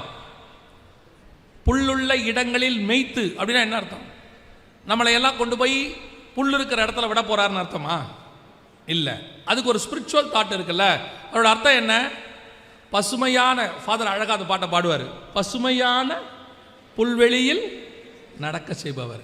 அது ஆக்சுவலாக டிரான்ஸ்லேஷனில் பசுமையான புல்லுன்னு தான் இருக்கும். அதோட அர்த்தம் என்னன்னா, கர்த்தர் உங்களுக்கும் எனக்கும் ஆத்மாவுக்கு தேவையான ஆகாரத்தை, கர்த்தருடைய வார்த்தை புல்லின் மேல் இறங்குற பனித்துளியை போல இருக்குமா. புல்லுனா நம்மளை தான் குறிக்குது. அதில் தான் அந்த வார்த்தை இறங்குமா, வந்து இறங்குமா. அப்போ அந்த புல்லுள்ள இடங்களில் என்னை கண்டு போய் என்ன செய்யறாரா? மேய்க்கிறார். அப்படின்னு என்ன அர்த்தம்? கர்த்தர் என்னை போஷிக்கிறாரு, என்ன வார்த்தையினால கொடுக்குறாரு. உலக பிரகாரமாக எடுத்துக்கிட்டா கூட, இந்த வசனத்தை வாக்குத்தத்தம் எடுக்கிறவங்க இருக்கிறாங்க, அப்படி எடுத்தா கூட கர்த்தர் என்னை என்ன செய்யறாரு? கர்த்தர் என்னை நித்தமும் நடத்துகிறார், தேவைகளை சந்திக்கிறார் அப்படின்னு அர்த்தம். மேய்தல் என்றால் என் தேவைகள் சந்திக்கப்படுதல், ஆகாரம், எனக்கு ஜீவன் கொடுக்கறது, அல்லது எனக்கு சர்வை பண்றதுக்கு காரணமா இருக்குது அப்படின்னு அர்த்தம். இப்போ நம்ம சாப்பிட்றது எப்படி நம்ம உடம்புக்கு தேவையோ அதே மாதிரி மேய்தல் அப்படின்னு அர்த்தம்.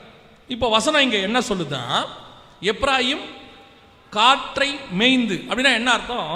எப்ராயிம் காற்றை சாப்பிட்டு தான் சர்வை பண்ணுவான், காத்துனால தான் அவனுடைய வாழ்க்கை சர்வைவல் நடக்கும் அப்படின்னு இருக்கு. இது எப்படிங்க காத்துனால சர்வைவல் நடக்கும்? காத்தை எப்படி மேய்தல் அப்படின்னு கேட்டா, இப்போ அதுவும் கொரோனாவிலிருந்து அது டபுள் மடங்கு ட்ரிபிள் மடங்கு ஆயிடுச்சு. அதுக்கு முன்னாடியே ஆரம்பிச்சிச்சு. என்னன்னு கேட்டிங்கன்னா, இப்போ நம்ம அத்தனை பேருடைய லைஃப்பும் காற்றை அடிப்படையாய் கொண்டது. எது அப்படின்னு கேட்டால், பேசிக் உங்கள் கையில் இருக்கிற செல்ஃபோன், அடிப்படை உங்கள் கையில் இருக்கிற செல்ஃபோன். செல்ஃபோன் எப்படி இயங்குது அப்படின்னு கேட்டிங்கன்னா, உங்கள் கையில் ஒரு இன்ஸ்ட்ருமெண்ட் இருக்குது, இன்னொருத்தர் கையில் ஒரு இன்ஸ்ட்ருமெண்ட் இருக்குது, ஒரு சின்ன டப்பா மாதிரி. இப்போ நீங்கள் போடுற கால் எப்படி அமெரிக்காவில் இருக்கிறவருக்கு, அரேபியாவில் இருக்கிறவருக்கு, ஆஸ்திரேலியாவில் இருக்கிறவருக்கு எப்படி போகுது, இந்த கால் எப்படி போகுது? நீங்கள் நம்பர் இதில் போடுறீங்க, போட்ட உடனே இங்கிருந்து ஒரு கனெக்ஷன் மேலே இருக்கிற சேட்டிலைட் செயற்கைக்கோளுக்கு போகுது. அந்த செயற்கைக்கோள் இங்கேருந்து எத்தனை ஆயிரம் கிலோமீட்டரில் இருக்குது? 300 கிலோமீட்டரில் ஆரம்பித்து 39,000 கிலோமீட்டர் வரைக்கும் சேட்டலைட் வச்சுருக்கிறாங்க. அங்கே போகுது. அங்கேருந்து நீங்கள் அமெரிக்கா நம்பரை போட்டிங்கன்னா, சரி இப்போ இப்படி சொன்னாங்க ஈஸியாக புரியும். அமெரிக்காவில் தான் ஒருத்தர் உங்களை கூப்பிட்றாரு, கூப்பிட்ட உடனே +91 அப்படின்னா இந்தியாவுக்கு மேலே இருக்க சேட்டலைட்டுக்கு வந்துடும். அங்கேருந்து கீழே கிட்டத்தட்ட எத்தனையோ 100 கிலோமீட்டரோ 1000 கிலோமீட்டரோ 2000 கிலோமீட்டரோ கீழே வரும், உங்கள் ஃபோனுக்கு வருது. நடுவில் நெட்வொர்க் வேறு இருக்குது. இவ்வளோத்தையும் தாண்டி இவ்வளோ விஷயமும் எவ்வளோ நேரத்தில் நடக்குதுன்னு பார்த்தீங்கன்னா, ஒரு செகண்டில் நடக்குது, மிஞ்சி போச்சுன்னா 2 செகண்ட் 3 செகண்ட். சில வாட்ஸ்அப் நம்பர்லாம் போட்ட உடனே கிடைக்கும், அப்படி போட்ட உடனே அங்கே போயிடும். சில நேரத்தில் 2-3 செகண்ட் லேட் ஆகலாம், அவ்வளோதான். இதுதான் காற்றிலே நம்முடைய சர்வைவல். இது இப்படி தான் கனெக்ஷன் நடக்குது. சரி, ஆனால் இந்த காற்று அடிப்படையாய் கொண்ட இந்த செல்போன் இல்லாவிட்டால், இன்டர்நெட் இல்லாவிட்டால், வைஃபை இல்லாவிட்டால், நீங்கள் யோசிச்சு பாருங்க, இன்னைக்கு நிலைமையை யோசிச்சு பாருங்க. இப்போ இருக்க நிலைமையை, நான் ஃபோன் யூஸ் பண்ண மாட்டேன், இன்டர்நெட் வைஃபை இதை எதையும் யூஸ் பண்ண மாட்டேன்னு சொல்லுங்க, உங்கள் வாழ்க்கை நடக்குமான்னு மட்டும் பாருங்க. 80% நடக்காது. 80-90% என்ன செய்யாது? நடக்காது.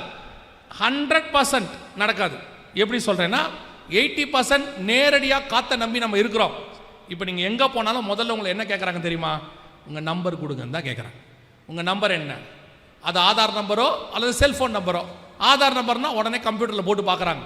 பார்த்த உடனே கம்ப்யூட்டரில் உங்கள் நம்பர் வரணும், உங்களை பற்றின டீட்டெயில்ஸ் வரணும். அதுக்கப்புறம் தான் மேற்கொண்டு கஸ்டமர் கேருக்கு போனாலும் சரி, ஒரு வேலைக்கு போனாலும் சரி, ஒரு இ சேவை மையத்துக்கு போனாலும் சரி, எங்கே போனாலும் உங்களுடைய நம்பர், உங்களுடையதான அந்த நெட்டு அது இல்லாட்டி நடக்காது.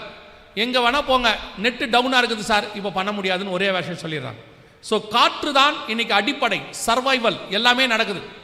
இந்த காற்றை வச்சு தான் கொரோனாவுக்கு முன்னாடி வரைக்கும் ஒரு 60-50% போயிட்டு இருந்துச்சு. கொரோனா வந்துச்சு, எல்லாத்தையும் காற்றுக்கு மாற்றிட்டாங்க. உதாரணமாக உங்களுடைய பிள்ளைகளுடைய படிப்பு ஆன்லைன் கிளாஸஸ் முழுக்க காற்றை நம்பிச்சு. அடுத்து உங்கள் வேலை ஒர்க் ஃப்ரம் ஹோம் காற்றை நம்பிச்சு. அடுத்து உங்களுடைய பண பரிமாற்றம் பேங்க், ஜிபே அல்லது ஃபோன்பே என்ன வேணா இருக்கட்டும், உங்களுடையதான காற்றை நம்பிச்சு. இப்போ உங்கள் பண பரிமாற்றம், வேலை, படிப்பு, ஆகாரம், இன்னைக்கு தனியார் ஆகார நிறுவனங்கள் கொண்டு வந்து கொடுக்குறாங்க டோர் டெலிவரி.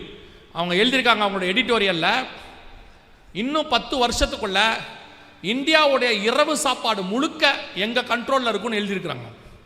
அந்த அளவுக்கு ஜனங்கள் ஆன்லைனில் வாங்கி சாப்பிட தொடங்கிட்டாங்க, பழகிட்டாங்க. எதுக்கு எடுத்தாலும் ஆர்டர் போடு, ஆர்டர் போடு, அவ்வளோதான். இன்னைக்கு எல்லாத்துக்கும் ஆர்டர் போடுற இடத்துக்கு வந்தாச்சு. இப்போ எல்லாமே ஆன்லைன், வேலை ஆன்லைன், படிப்பு ஆன்லைன், அப்புறம் உங்களுடைய பேங்கிங் எக்கானமி ஆன்லைன், உங்களுடையதான சாப்பாடு ஆன்லைன், எதை வேணா எடுத்துக்கோங்க. எவ்வளோ பெரியதான ஒரு காரியம் கவனிங்க. நீங்கள் உங்கள் ஃபோன்லேருந்து சம்பந்தமே இல்லாத இன்னொருத்தருக்கு ஜிபே பண்ணுறீங்க. அவர் ஏதோ ஒரு பேங்க்கு, அவர் என்ன பேங்க்கு நம்பர் கணக்கில், அவர் நம்பர் தான் நமக்கு வேணும், நம்பருக்கு அனுப்புகிறீங்க. நீங்கள் இருக்கிறது கோயம்புத்தூர், உங்கள் அக்கௌண்ட் இருக்கிறது சென்னைன்னு வச்சுக்கோங்க. நீங்கள் இங்கேருந்து அனுப்புகிறீங்க, அனுப்பின உடனே சென்னையில் இருக்கிற அக்கௌண்ட்டில் பணம் குறையுதா இல்லையா? குறையுது. நீங்கள் அனுப்புகிறவர் டெல்லியில் இருக்கிறாரு, அவர் அக்கௌண்ட்டு கோயம்புத்தூரில் இருக்குது. நீங்கள் டெல்லிக்கு அனுப்பின உடனே இங்கே அக்கௌண்ட்டில் மாறுதா இல்லையா? இல்லை, ஒரு செகண்ட். இதுக்கு நடுவில் இவ்வளோத்தையும் நெட்வொர்க் மாதிரி நடுவில் இருக்கிறவங்க யாருன்னா ஜிபே. அவங்க கம்பெனி எங்கே இருக்குன்னா அமெரிக்காவில் இருக்குது. இவ்வளோத்தையும் கனெக்ட் பண்ணுறவங்க. இவ்வளோ விஷயமும் ஒரு செகண்டில் நடக்குது. பணத்தை அனுப்பிட்டே கேட்குறீங்க, அனுப்பிட்டேன் வந்துருச்சான்னு பாரு. அப்படி தானே சொல்கிறோம், அனுப்பிட்டேன் வந்துருச்சான்னு பாரு. சம்பந்தம் இல்லாத பேங்க்கு, சம்பந்தம் இல்லாத ஊர், சம்பந்தம் இல்லாத ஒரு ஆள், யாருனே தெரியாது, அவர் ஷாப்பு பண்ணியிருப்பாரு, சார் அனுப்பி விடுங்க சார் அனுப்புறீங்க. சம்பந்தம் இல்லாத கம்பெனி ஜிபே எங்கேயோ இருக்குது. இவ்வளவும் ஒரு நெட்வொர்க்காக மாறி காற்றைத்தான் இன்னைக்கு மைய பொருளாக இருக்கிறது. காற்று இல்லை, கதை முடிஞ்சு. காற்றை மட்டும் ஆண்டவர் பிடிச்சிட்டாரு, மொத்த நெட்வொர்க் கொலாப்ஸ்.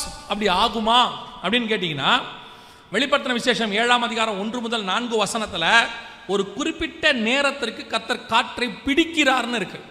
7ஆம் அதிகாரம் 1-2 வசனங்கள் வாசிங்க பார்ப்போம். இவைகளுக்கு பின்பு பூமியின் 4 திசைகளிலும் 4 தூதர்கள் நின்று பூமியின் மேலாவது, சமுத்திரத்தின் மேலாவது, ஒரு மரத்தின் மேலாவது காற்று அடியாதபடிக்கு பூமியின் 4 காற்றுகளையும் பிடித்திருக்க கண்டேன். இப்படி ஒரு சம்பவம் இருக்கு. நம்ம காத்தை பிடித்திருக்க கண்டேன் என்ன நினைப்போம்? இதை காத்தை பிடிச்சிக்கிட்டு நிற்க போறாங்களா? இல்லை, எல்லாம் ஸ்தம்பிக்க போது, எதுவுமே டிராவல் ஆகாது. காற்றை அடிப்படையாக கொண்ட எதுவுமே வேலை செய்ய போறதில்லை.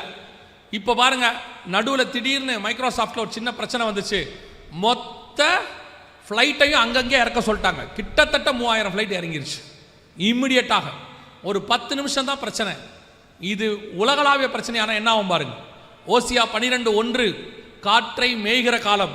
2வது, நீங்கள் அனுப்புகிற மெசேஜ் லிட்ரலாகவே மேயப்படுகிறது.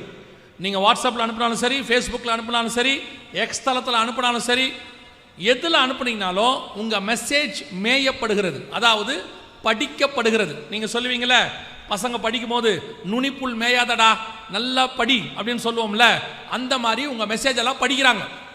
அது எப்படி எங்கள் மெசேஜ் அவங்க படிப்பாங்க? உங்களை பொறுத்த வரைக்கும் என்ன சொல்லுவீங்க? நான் மெசேஜ் அனுப்பினேன், அனுப்பின உடனே டெலீட் பண்ணிட்டேன். டெலீட் பண்ணிட்டா என் ஃபோனில் அந்த மெசேஜ் இருக்காது, யாருக்கும் தெரியாது. ஓகே, டெலீட் ஃபார் எவ்ரி ஒன்னு கொடுத்துட்டேன், இந்த மெசேஜ் அவர் ஃபோன்லேயும் இருக்காது, இனி அவங்களுக்கும் தெரியாது. நான் இப்போ எப்படி இருக்கிறேன்? சேஃபாக இருக்கேன். டெலீட் எனக்கு ஆயிடுச்சு, டெலீட் ஃபார் எவ்ரி ஒன் அவங்களுக்கு ஆயிடுச்சு. Okay, right.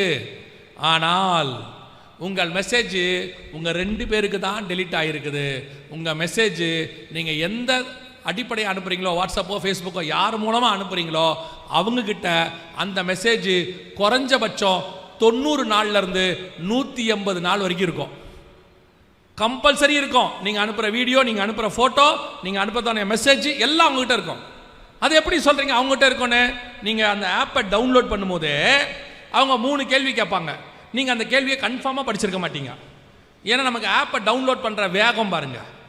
அப்படியே போட்ட உடனே அவங்க ஒன்று அது வேற டேர்ம்ஸ் அண்ட் கண்டிஷன் நேராக போட்டுருப்பாங்க பெருசாக. நம்மளால ஆப்பை டவுன்லோட் பண்ணி ஸ்க்ரோல் உருன்னு எடுத்துடுவாங்க. அப்படியே போட்டு கீழே அக்செப்ட், அவ்வளோதான். பெரிய ஒயிட் ஹவுஸில் சைன் ட்ரம்ப் போடுற மாதிரி போடுவார். அதில் என்ன கேட்டான் தெரியுமா?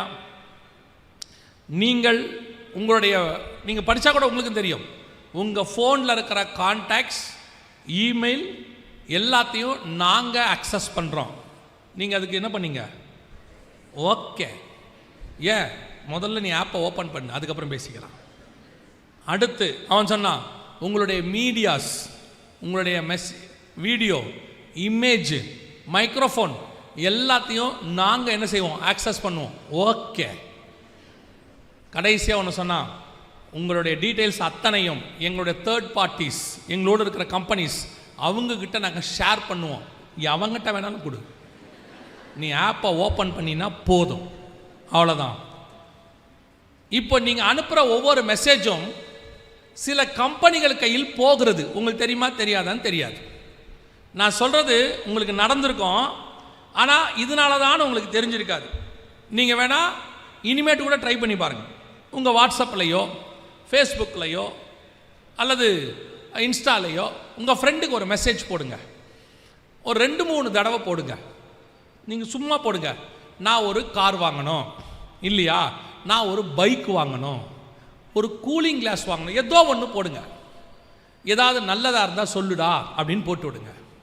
கரெக்டாக 48 மணி நேரத்துக்குள்ளே, இல்லை ஒரு 72 மணி நேரத்துக்குள்ளே உங்களுடையதான அந்த விண்டோவில் ஒரு விளம்பரம் ஒன்று வரும். நீங்கள் கேட்ட பொருள் விளம்பரமாக வரும், ஏதோ ஒரு ரூபத்தில் வரும். அது மெயிலாய் வரும், அல்லது விளம்பரமாக வரும், அல்லது யார் மூலயமா எப்படியோ வரும், அந்த விளம்பரம் வரும். இப்போ நீங்கள் அதை பார்த்தோன்னே என்ன தோணும் அப்படின்னா, இதைத்தான் நான் வாங்கணும்னு நினச்சேன், அந்த பையன்கிட்ட கேட்ட ரிப்ளையே பண்ணல, இதுதான் நான் பார்க்கணும்னு நினச்சேன் நீங்கள் நினைப்பீங்க. ஃபஸ்ட்டு கொஞ்சம் நீங்கள் ஆவிக்குறைவளாக இருந்து ஸ்ட்ராங்காக இருந்தீங்கன்னா என்ன நினைப்பீங்கன்னா, நான் ஜெபம் பண்ணிக்கிட்டே இருந்தேன், கர்த்தரே எனக்கு காண்பித்தார், தேவ சித்தம்னு முடிவெடுத்துருவீங்க.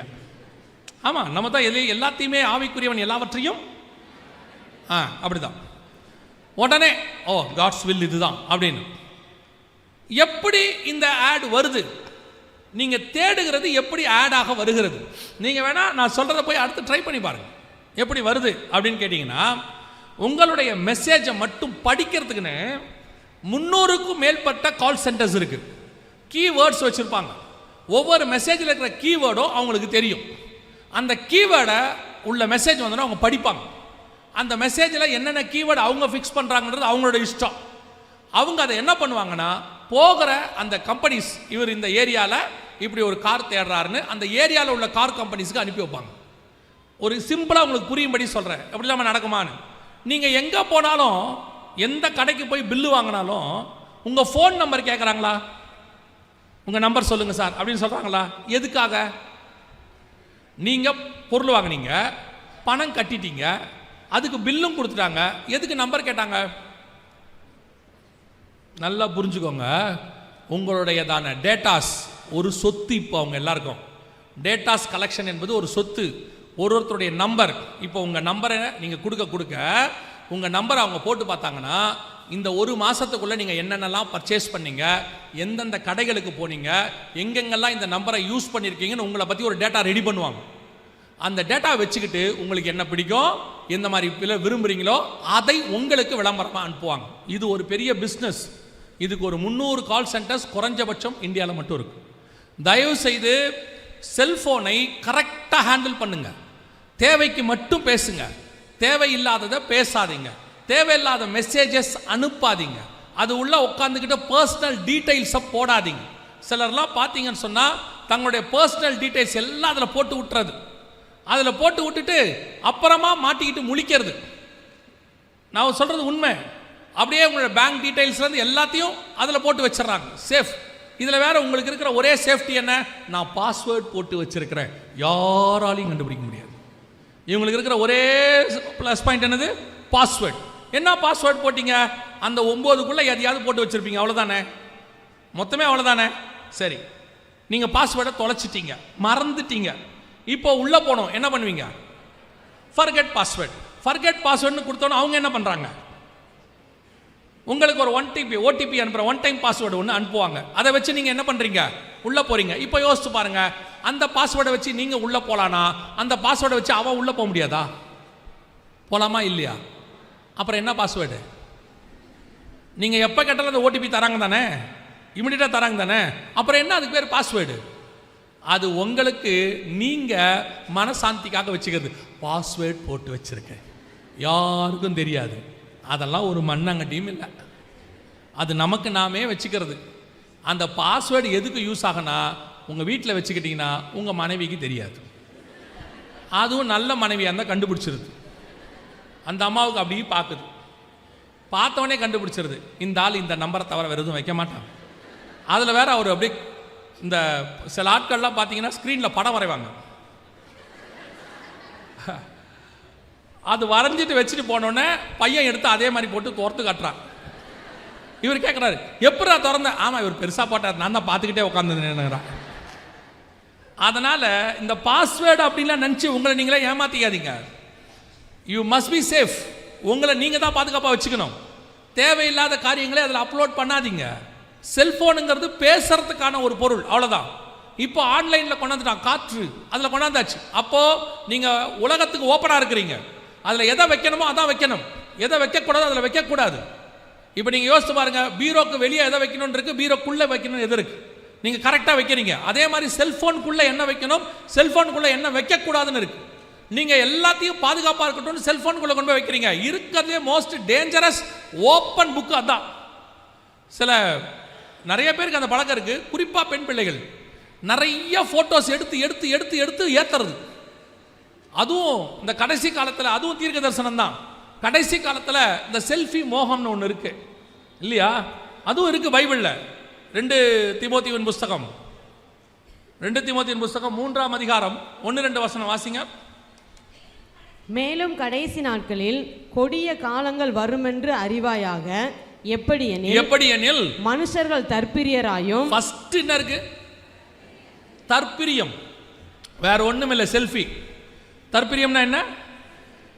நம்மளே பார்த்து இப்படி கோணல் மாடலாக வச்சு எடுக்குது, அதுக்கே திருப்தி இல்லை, டெலீட் பண்ணிடுது, திருப்பி வைக்கிது. ஒரு ஃபோட்டோ எடுத்து பார்க்கறதுல தப்பு இல்லை, ஏதோ விருப்பப்படுறோம். ஒரு நாளைக்கு 300 ஃபோட்டோ, அதில் வேற அதுக்கு அதுவே ஃபோட்டோ ஷூட் பண்ணிக்குது. இப்படி போட்டு போட்டு போட்டு அதை ஸ்டோர் பண்ணி அது அது அந்த ஃபோட்டோவை ஸ்டோர் பண்ணி ஃபோன் ஸ்டோரேஜ் பத்தலைன்னு பெரிய ஃபோன் வாங்குது. 128 GB 256 GB வாங்கி ஃபோட்டோவாக வைக்கிது. சரி, வைக்கிறது கூட பரவாயில்ல, யாருக்காவது அனுப்பியும் விடுது, நம்பி அனுப்புதே.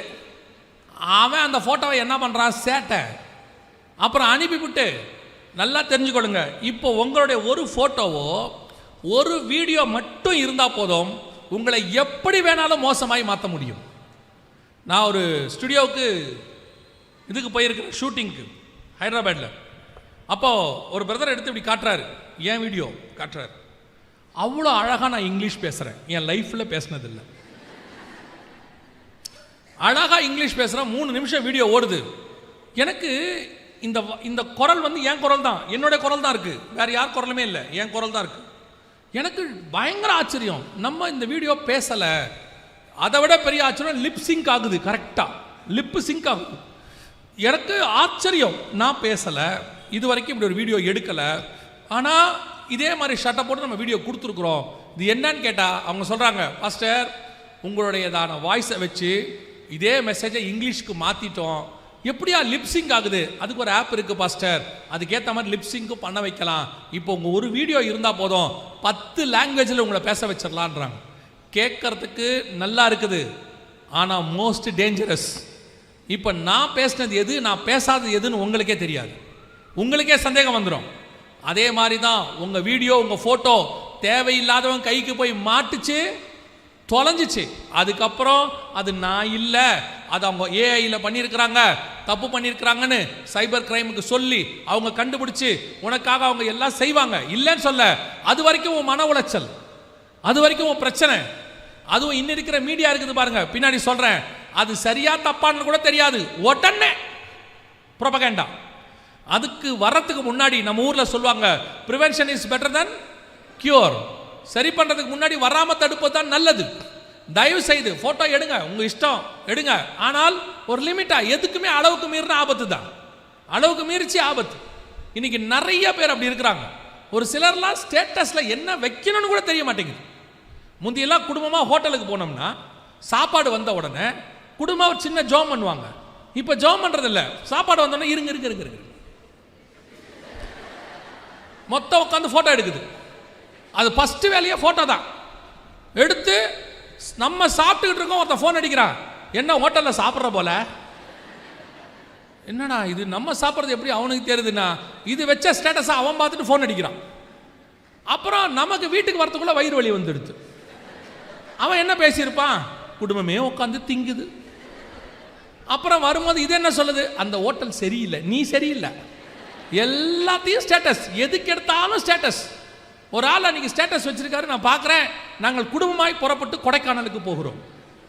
இந்த ஸ்டேட்டஸ் யாருக்கு? நான் நினச்சேன் அந்த ஏரியாவில் இருக்க திருடனுக்கு. நாங்கள் வீட்டில் இல்லை, வந்துட்டு போங்க, வீடு ஃப்ரீயாக தான் இருக்கு. எதுக்கு இதெல்லாம் ஸ்டேட்டஸில் வைப்பிய? இதை எதுக்கு ஸ்டேட்டஸில் வைப்பிய? ஃபோனை எதுக்கு யூஸ் பண்ணுமோ அதுக்கு மட்டும் யூஸ் பண்ணுங்க. எல்லாம் சில ஆட்களுக்கெல்லாம் எல்லாமே உடனே இம்மிடியேட்டாக நாங்கள் வந்து விட்டோம், நுழைந்து விட்டோம், அந்த வீட்டுக்குள் முதல்ல அவரை பார்த்தோம், தண்ணி குடித்து கொண்டிருக்கிறோம். பெரிய அமெரிக்க அதிபரும் புதினும் மீட் பண்ணுறாங்க, நிமிஷத்துக்கு நிமிஷம் அப்டேட் பண்ணுறதுக்கு ஃப்ளாஷ் நியூஸ். கவனிச்சுக்கொள்ளுங்க, சில விஷயங்களை எல்லாரோடையும் பகிர்ந்து கொள்வது சந்தோஷம் இல்லைன்னு சொல்ல, அதுக்குன்னு பகிர்ந்துக்கிட்டே இருக்கக்கூடாது. அப்படியே எது எங்கே போய் முடியும்னு தெரியாது. இது மோசமான உலகம். உங்களை நீங்கள் தான் பத்திரமாக பாதுகாத்து கொள்ளணும். அப்புறம் பாதிக்கப்பட்ட பிறகு அழுவுறதில் அதெல்லாம் இந்த உலகம் மோசம், ஆமாம் மோசம், ஜஸ்ட் கேர்ஃபுல். இன்னைக்கு காற்றை மேய்ந்து கொண்டல் காற்றை பின்தொடர்கிற காலம். கொண்டல் காற்றுனா வின் ஃப்ரம் ஈஸ்ட்னு இருக்கும் இங்கிலீஷ்லேருந்து. நான் இதை நிதானிக்கிறேன் இப்படி, இது வந்து என்னுடைய நிதானம் இந்த விஷயத்தில் மட்டும். கொண்டல் காற்றுனா வின் ஃப்ரம் ஈஸ்ட் அப்படின்னு இருக்கும். வின் ஃப்ரம் ஈஸ்ட்னா என்னன்னு கேட்டிங்கன்னா, இது 5G இருக்குது பார்த்தீங்களா, இந்த டெக்னாலஜி வந்து ஈஸ்ட் டெக்னாலஜி, 4G வரைக்கும் வெஸ்ட் டெக்னாலஜி. இந்த 5G அடுத்து 6G இருக்குது, இப்போ சைனா 10G கொண்டாந்துருக்குது. இது எல்லாமே கிழக்கத்திய நாடுகளுடைய டெக்னாலஜி. இது வரைக்கும் உள்ளதெல்லாம் மேற்கத்திய நாடுகள். 2G 4G எல்லாம் மேற்கத்திய நாடுது. இந்த 5Gயிலிருந்து அத்தனை கிழக்கத்திய நாடுகள், ஹுவே நிறுவனம் இவங்களது. ஸோ இப்போ இந்த கிழக்கத்திய காற்று தான். ஏன்னா தானியேல் புஸ்தகம் 7:2-3 வசனம் சொல்லும், பூமியின் 4 திசைகளிலிருந்து 4 காற்றுகள் பெரிய சமுத்திரத்தின் மேல் வீச கண்டேன். அப்படிதானே இருக்குது. அதை வாசிங்க, தானியேல் 7:2-3. ஜீவனுள்ள தேவனுடைய முத்திரை கோலையுடைய தானியேல் 7:3 வாசிங்க. தானியேல் சொன்னது, ராத்திரி காலத்தில் எனக்கு உண்டான தரிசனத்திலே நான் கண்டது என்னவென்றால், இதோ வானத்தின் 4 காற்றுகளும் பெரிய சமுத்திரத்தின் மேல் அடித்தது. அதுக்கு பின்னாடி ஆவிக்குரிய சத்தியம் இருக்கு. 4 மிருகங்கள் எழும்பி வந்துச்சுன்னு இருக்கும், 4 ராஜ்யம் வரும். இந்த 4 காத்துகள் என்பது 4 விதமான ஆளுமை. இதுல கிழக்கிலிருந்து வீசும் காற்றுன்னு ஓசியா 12:1 சொல்லுது. இந்த காற்றின் காலம் தான் இப்ப நடக்குது. எல்லாமே கிழக்கத்திய நாடுகளுடைய ஆளுகை ஆரம்பிக்கிறது. கவனிச்சு கொள்ளுங்க, வேதம் சொன்னபடி நம் காலத்தில் காற்றை மேய்கிறது வந்தாச்சு, காற்றின் ஆளுகை தொடங்குறது. தொடர்ந்து 12:1 ஓசியா வாசிங்க பாப்போம். கொண்டற்காற்றை பின்தொடர்கிறான், அவன் நாள்தோறும் பொய்யையும் கேட்டையும் வர்த்திக்க பண்ணி நாள்தோறும் பொய்யையும் கேட்டையும். என்ன அழகான ப்ராஃபஸி பாருங்க. காற்றை மேய்கிறான், பொய்யும் கேட்டும் பரப்பப்படுகிறது, வர்த்திக்க பண்ணப்படுகிறது. இன்னைக்கு மீடியாவை அப்படியே இருக்கு இந்த இடத்துல. இன்னைக்கு மீடியாவில் இருக்கிறதுல 90-95% ஒன்று கேடு இல்லை பொய். உங்களுக்கு கேடு விளைவிக்கிற நியூஸாக தான் இருக்கு. நீங்களும் அந்த நியூஸை தான் பார்க்குறீங்க. நல்ல நியூஸை பார்க்கறதுக்கு யாரும் இப்போ என்னவா இல்லை, ரெடியாக இல்லை. இப்போ நான் என்னை வச்சு மட்டுமே சொல்கிறேன். இப்போ எங்கள் ஊழியத்திலேயே நாங்கள் மெசேஜ், அதை ஒரு பாலிசியாக வச்சுருக்கேன். என்ன பாலிசியானா, என்னுடைய மெசேஜுக்கு தம்ப்நெயில் ஒன்று வச்சுருப்பாங்க, எல்லாத்துக்கும் பார்க்குறதுக்கு ஹெட்டிங்னு ஒன்று. அதை வந்து பயமுறுத்துகிற மாதிரி வைக்கக்கூடாதுன்னு நான் வச்சுருக்கிறேன். எதையுமே சாஃப்டாக சொல்லணும் அப்படின்னு வச்சுருக்கோம். ஆனால் அந்த மெசேஜை எங்கள் சேனலில் ஒரு 50,000 பேர் 1,00,000 பேர் பார்க்குறாங்கன்னு வச்சுக்கோங்க ஒரு உதாரணத்துக்கு. அதே மெசேஜை இன்னொரு சேனல்காரர் எடுக்கிறார். ஆனால் அவர் டைட்டில் அப்படி வைக்கல, கொலை நடுங்கும் செய்தி. அதே மெசேஜ் தான், அதில் கொலை நடுங்கிறதுக்கு ஒன்றுமே இல்லை. எனக்கே தெரியும் அதில் கொலை நடுங்கிறதுக்கு ஒன்றுமே இல்லை. ஆனால் எப்படி போச்சுறாரு, திடீரென்று வந்த முக்கிய செய்தி, எம்டி ஜெகன் வேலை முடிஞ்சு 2,00,000 பேர் 3,00,000 பேர் பார்க்குறான். எனக்கு ஆச்சரியமாக இருக்குது. இதே மெசேஜை நம்ம போட்டால் 30,000 பேர் பார்க்குறான். அதே மெசேஜை அங்கே போட்டால் 3,00,000 பேர் பார்க்குறான். என்ன காரணமாக இருக்கும்? எடுத்து பார்த்தா வேற ஒன்றுமே இல்லை, தம்ப்நெயில் பிரச்சனை. இந்த தம்ப்நெயிலில் உங்களுக்கு நார்மல் செய்தி வச்சா நீங்கள் யாரும் பார்க்கறதில்ல. இப்போ மகிமையின் படிகள் உள்ளேயே போகிறதில்ல, நீங்கள் யாரும் உள்ளேயே போகிறதில்ல. பரலோகத்திற்கு போவது எப்படி? உள்ளே போகிறதில்ல, போகிறதே இல்லை. அடுத்த அழிவு நடப்பது என்ன, அத்தனை பேர் குமிஞ்சிடறான் உள்ள போய். இல்லை சிரிக்காதே, நீங்கள் தான் இருந்தாலே, வேற யாருமே இல்லை, நீங்கள் தான். நான் அதனால தான் அந்த வியூஸை பார்த்து சந்தோஷப்படவே மாட்டேன். இவ்வளோ வியூஸ் போதுன்னு சந்தோஷப்பட மாட்டேன். காரணம், இந்த வியூஸ் பார்க்குறது ஆள் எல்லாமே நல்ல நிலைமையில் உள்ளே வரதில்லை. நீங்கள் நல்ல நிலைமையில் வாங்குறதுனா சாஃப்டான மெசேஜிங்கெலாம் போடணும்ல, அதுக்கெல்லாம் போகாது பாருங்க. இந்த மாதிரி ஏதாவது இப்போ உலகத்தானுடைய செய்தியெல்லாம் போய் பாருங்க, நல்ல செய்திக்கு ஆளே இல்லை, நார்மல் செய்திக்கு ஆளே இல்லை. ஏதாவது போடணும். நான் ஒரு இடத்துல ஏமாந்துட்டேன்.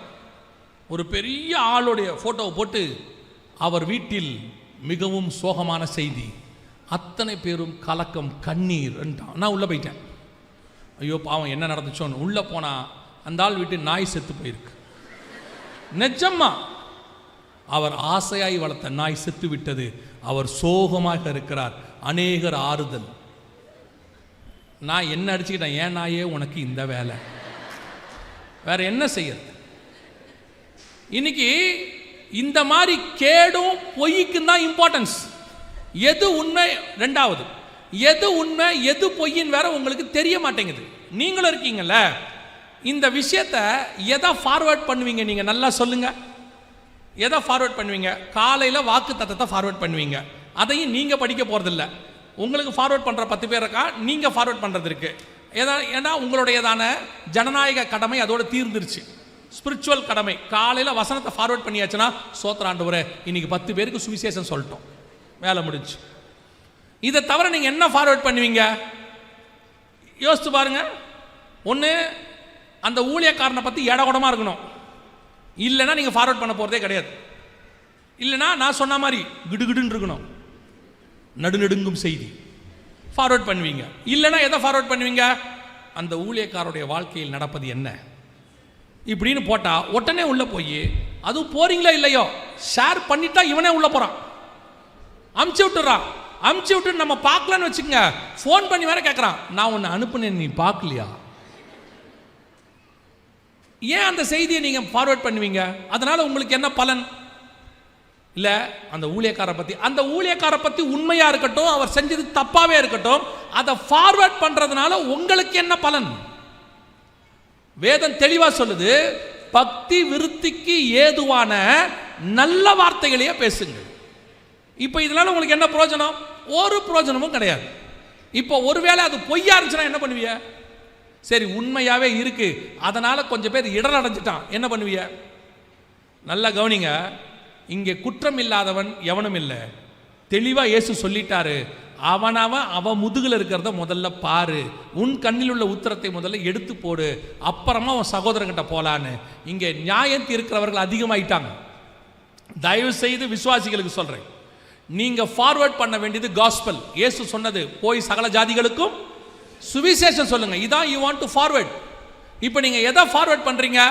கேடானதை ஃபார்வர்ட் பண்றீங்க, அல்லது பொய்யானதை ஃபார்வர்ட் பண்றீங்க. அது உண்மையா இருக்குது, கேடா இருக்குது, இல்ல நன்மையா இருக்குது, பொய்யா இருக்குது. இந்த இந்த இந்த கேட்டகரிக்குள்ள தான் இருக்கு. நோவா நிர்வாணமாய் படுத்திருந்தார், உண்மை, அதில் மாற்று கருத்தே இல்லை. அவர் வீட்டில் அவர் படுத்திருக்கிறார். போய் பார்த்தான் ஒருத்தன், அவன் தான் முதல்ல மெசேஜை ஃபார்வர்ட் பண்ணவன். ஏன்னா ஏதேனில் கூட ஆண்டவர் கேட்டார், நிர்வாணி என்று அறிவித்தவன் யாருன்னு. இங்கே அறிவித்தவன் பேரே நமக்கு தெரியுது, காம் தான் போய் சொல்கிறான். நோவா குடி அந்த திராட்சை ரசம் தெரிந்து எழுந்திருக்கிறார். சேமும் யாபேத்தும் அதுக்கு முன்னாடி என்ன பண்ணிட்டாங்க? அந்த மெசேஜை டெலீட் பண்ணிட்டாங்க, ஃபார்வர்ட் பண்ணல. உங்கள் பாஷையில் சொல்கிறேன், துணியை போட்டு மூடிட்டாங்க.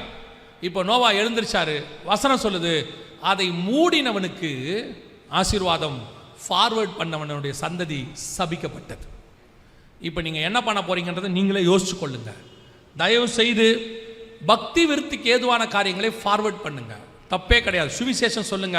அதன் மூலமாய் ஒரு ஆத்மா ரட்சிக்கப்பட்டால் அது உங்கள் கணக்கிலே பரலோகத்தில் இருக்கும். நீங்கள் இப்படி பண்ணுறதுனால உங்களை நம்பித்தான் இந்த மாதிரி ஆட்கள்லாம் சேனலே நடத்துகிறாங்க. தயவு செய்து பொய்யையும் கேட்டையும் என்ன செய்யாதீங்க, வர்த்திக்க பண்ணாதீங்க. அதில் ஒரு குரூப்பாக நீங்கள் இருக்காதீங்க. திருப்பி வாசிங்க, ஓசியா 12:1. காற்றை பின்தொடர்கிறான், அவன் நாள்தோறும் பொய்யையும் கேட்டையும் வர்த்திக்க பண்ணி அசிரியரோட உடன்படிக்கை பண்ணுகிறான். அசிரியரோடு கூட இந்த தீர்க்க தரிசனம் 2021 நடந்துருச்சு. இங்க இருக்கு பாருங்க, அசிரியரோடு கூட உடன்படிக்கை பண்ணியாச்சு.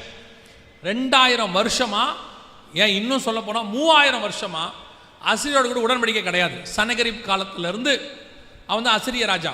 அசிரியர்களோட உடன்படிக்கை கிடையாது. அதுக்கப்புறம் 2000 வருஷம் இஸ்ரவேல் கிடையாது. ஆனால் அவங்க திரும்பி வந்த பிறகு அசிரியரோடு கூட உடன்படிக்கை பண்ணுவாங்கன்னு இருக்கு. 2021 அரபு நாடுகள் 7 நாடுகளோடு கூட, யுஏஇன்னு சொல்ற நாடுகளோடு கூட பண்ணியாச்சு. அதோட கூட அநேக நாடுகள் பண்ணிக்கிட்டு இருக்கிறாங்க. இப்போ ட்ரம்ப் ஆபிரகாம் அக்கார்ட் 2.0 சொல்லி இன்னும் அரபு நாடுகளோடு கூட சைன் பண்றதுக்கான வேலைகளை பார்த்துக்கிட்டு இருக்கிறார். இப்போ அனௌன்ஸ் பண்ணியிருக்கிறாங்க. இதான் அசிரியரோடு கூட உடன்படிக்கை வேதம் சொன்னது.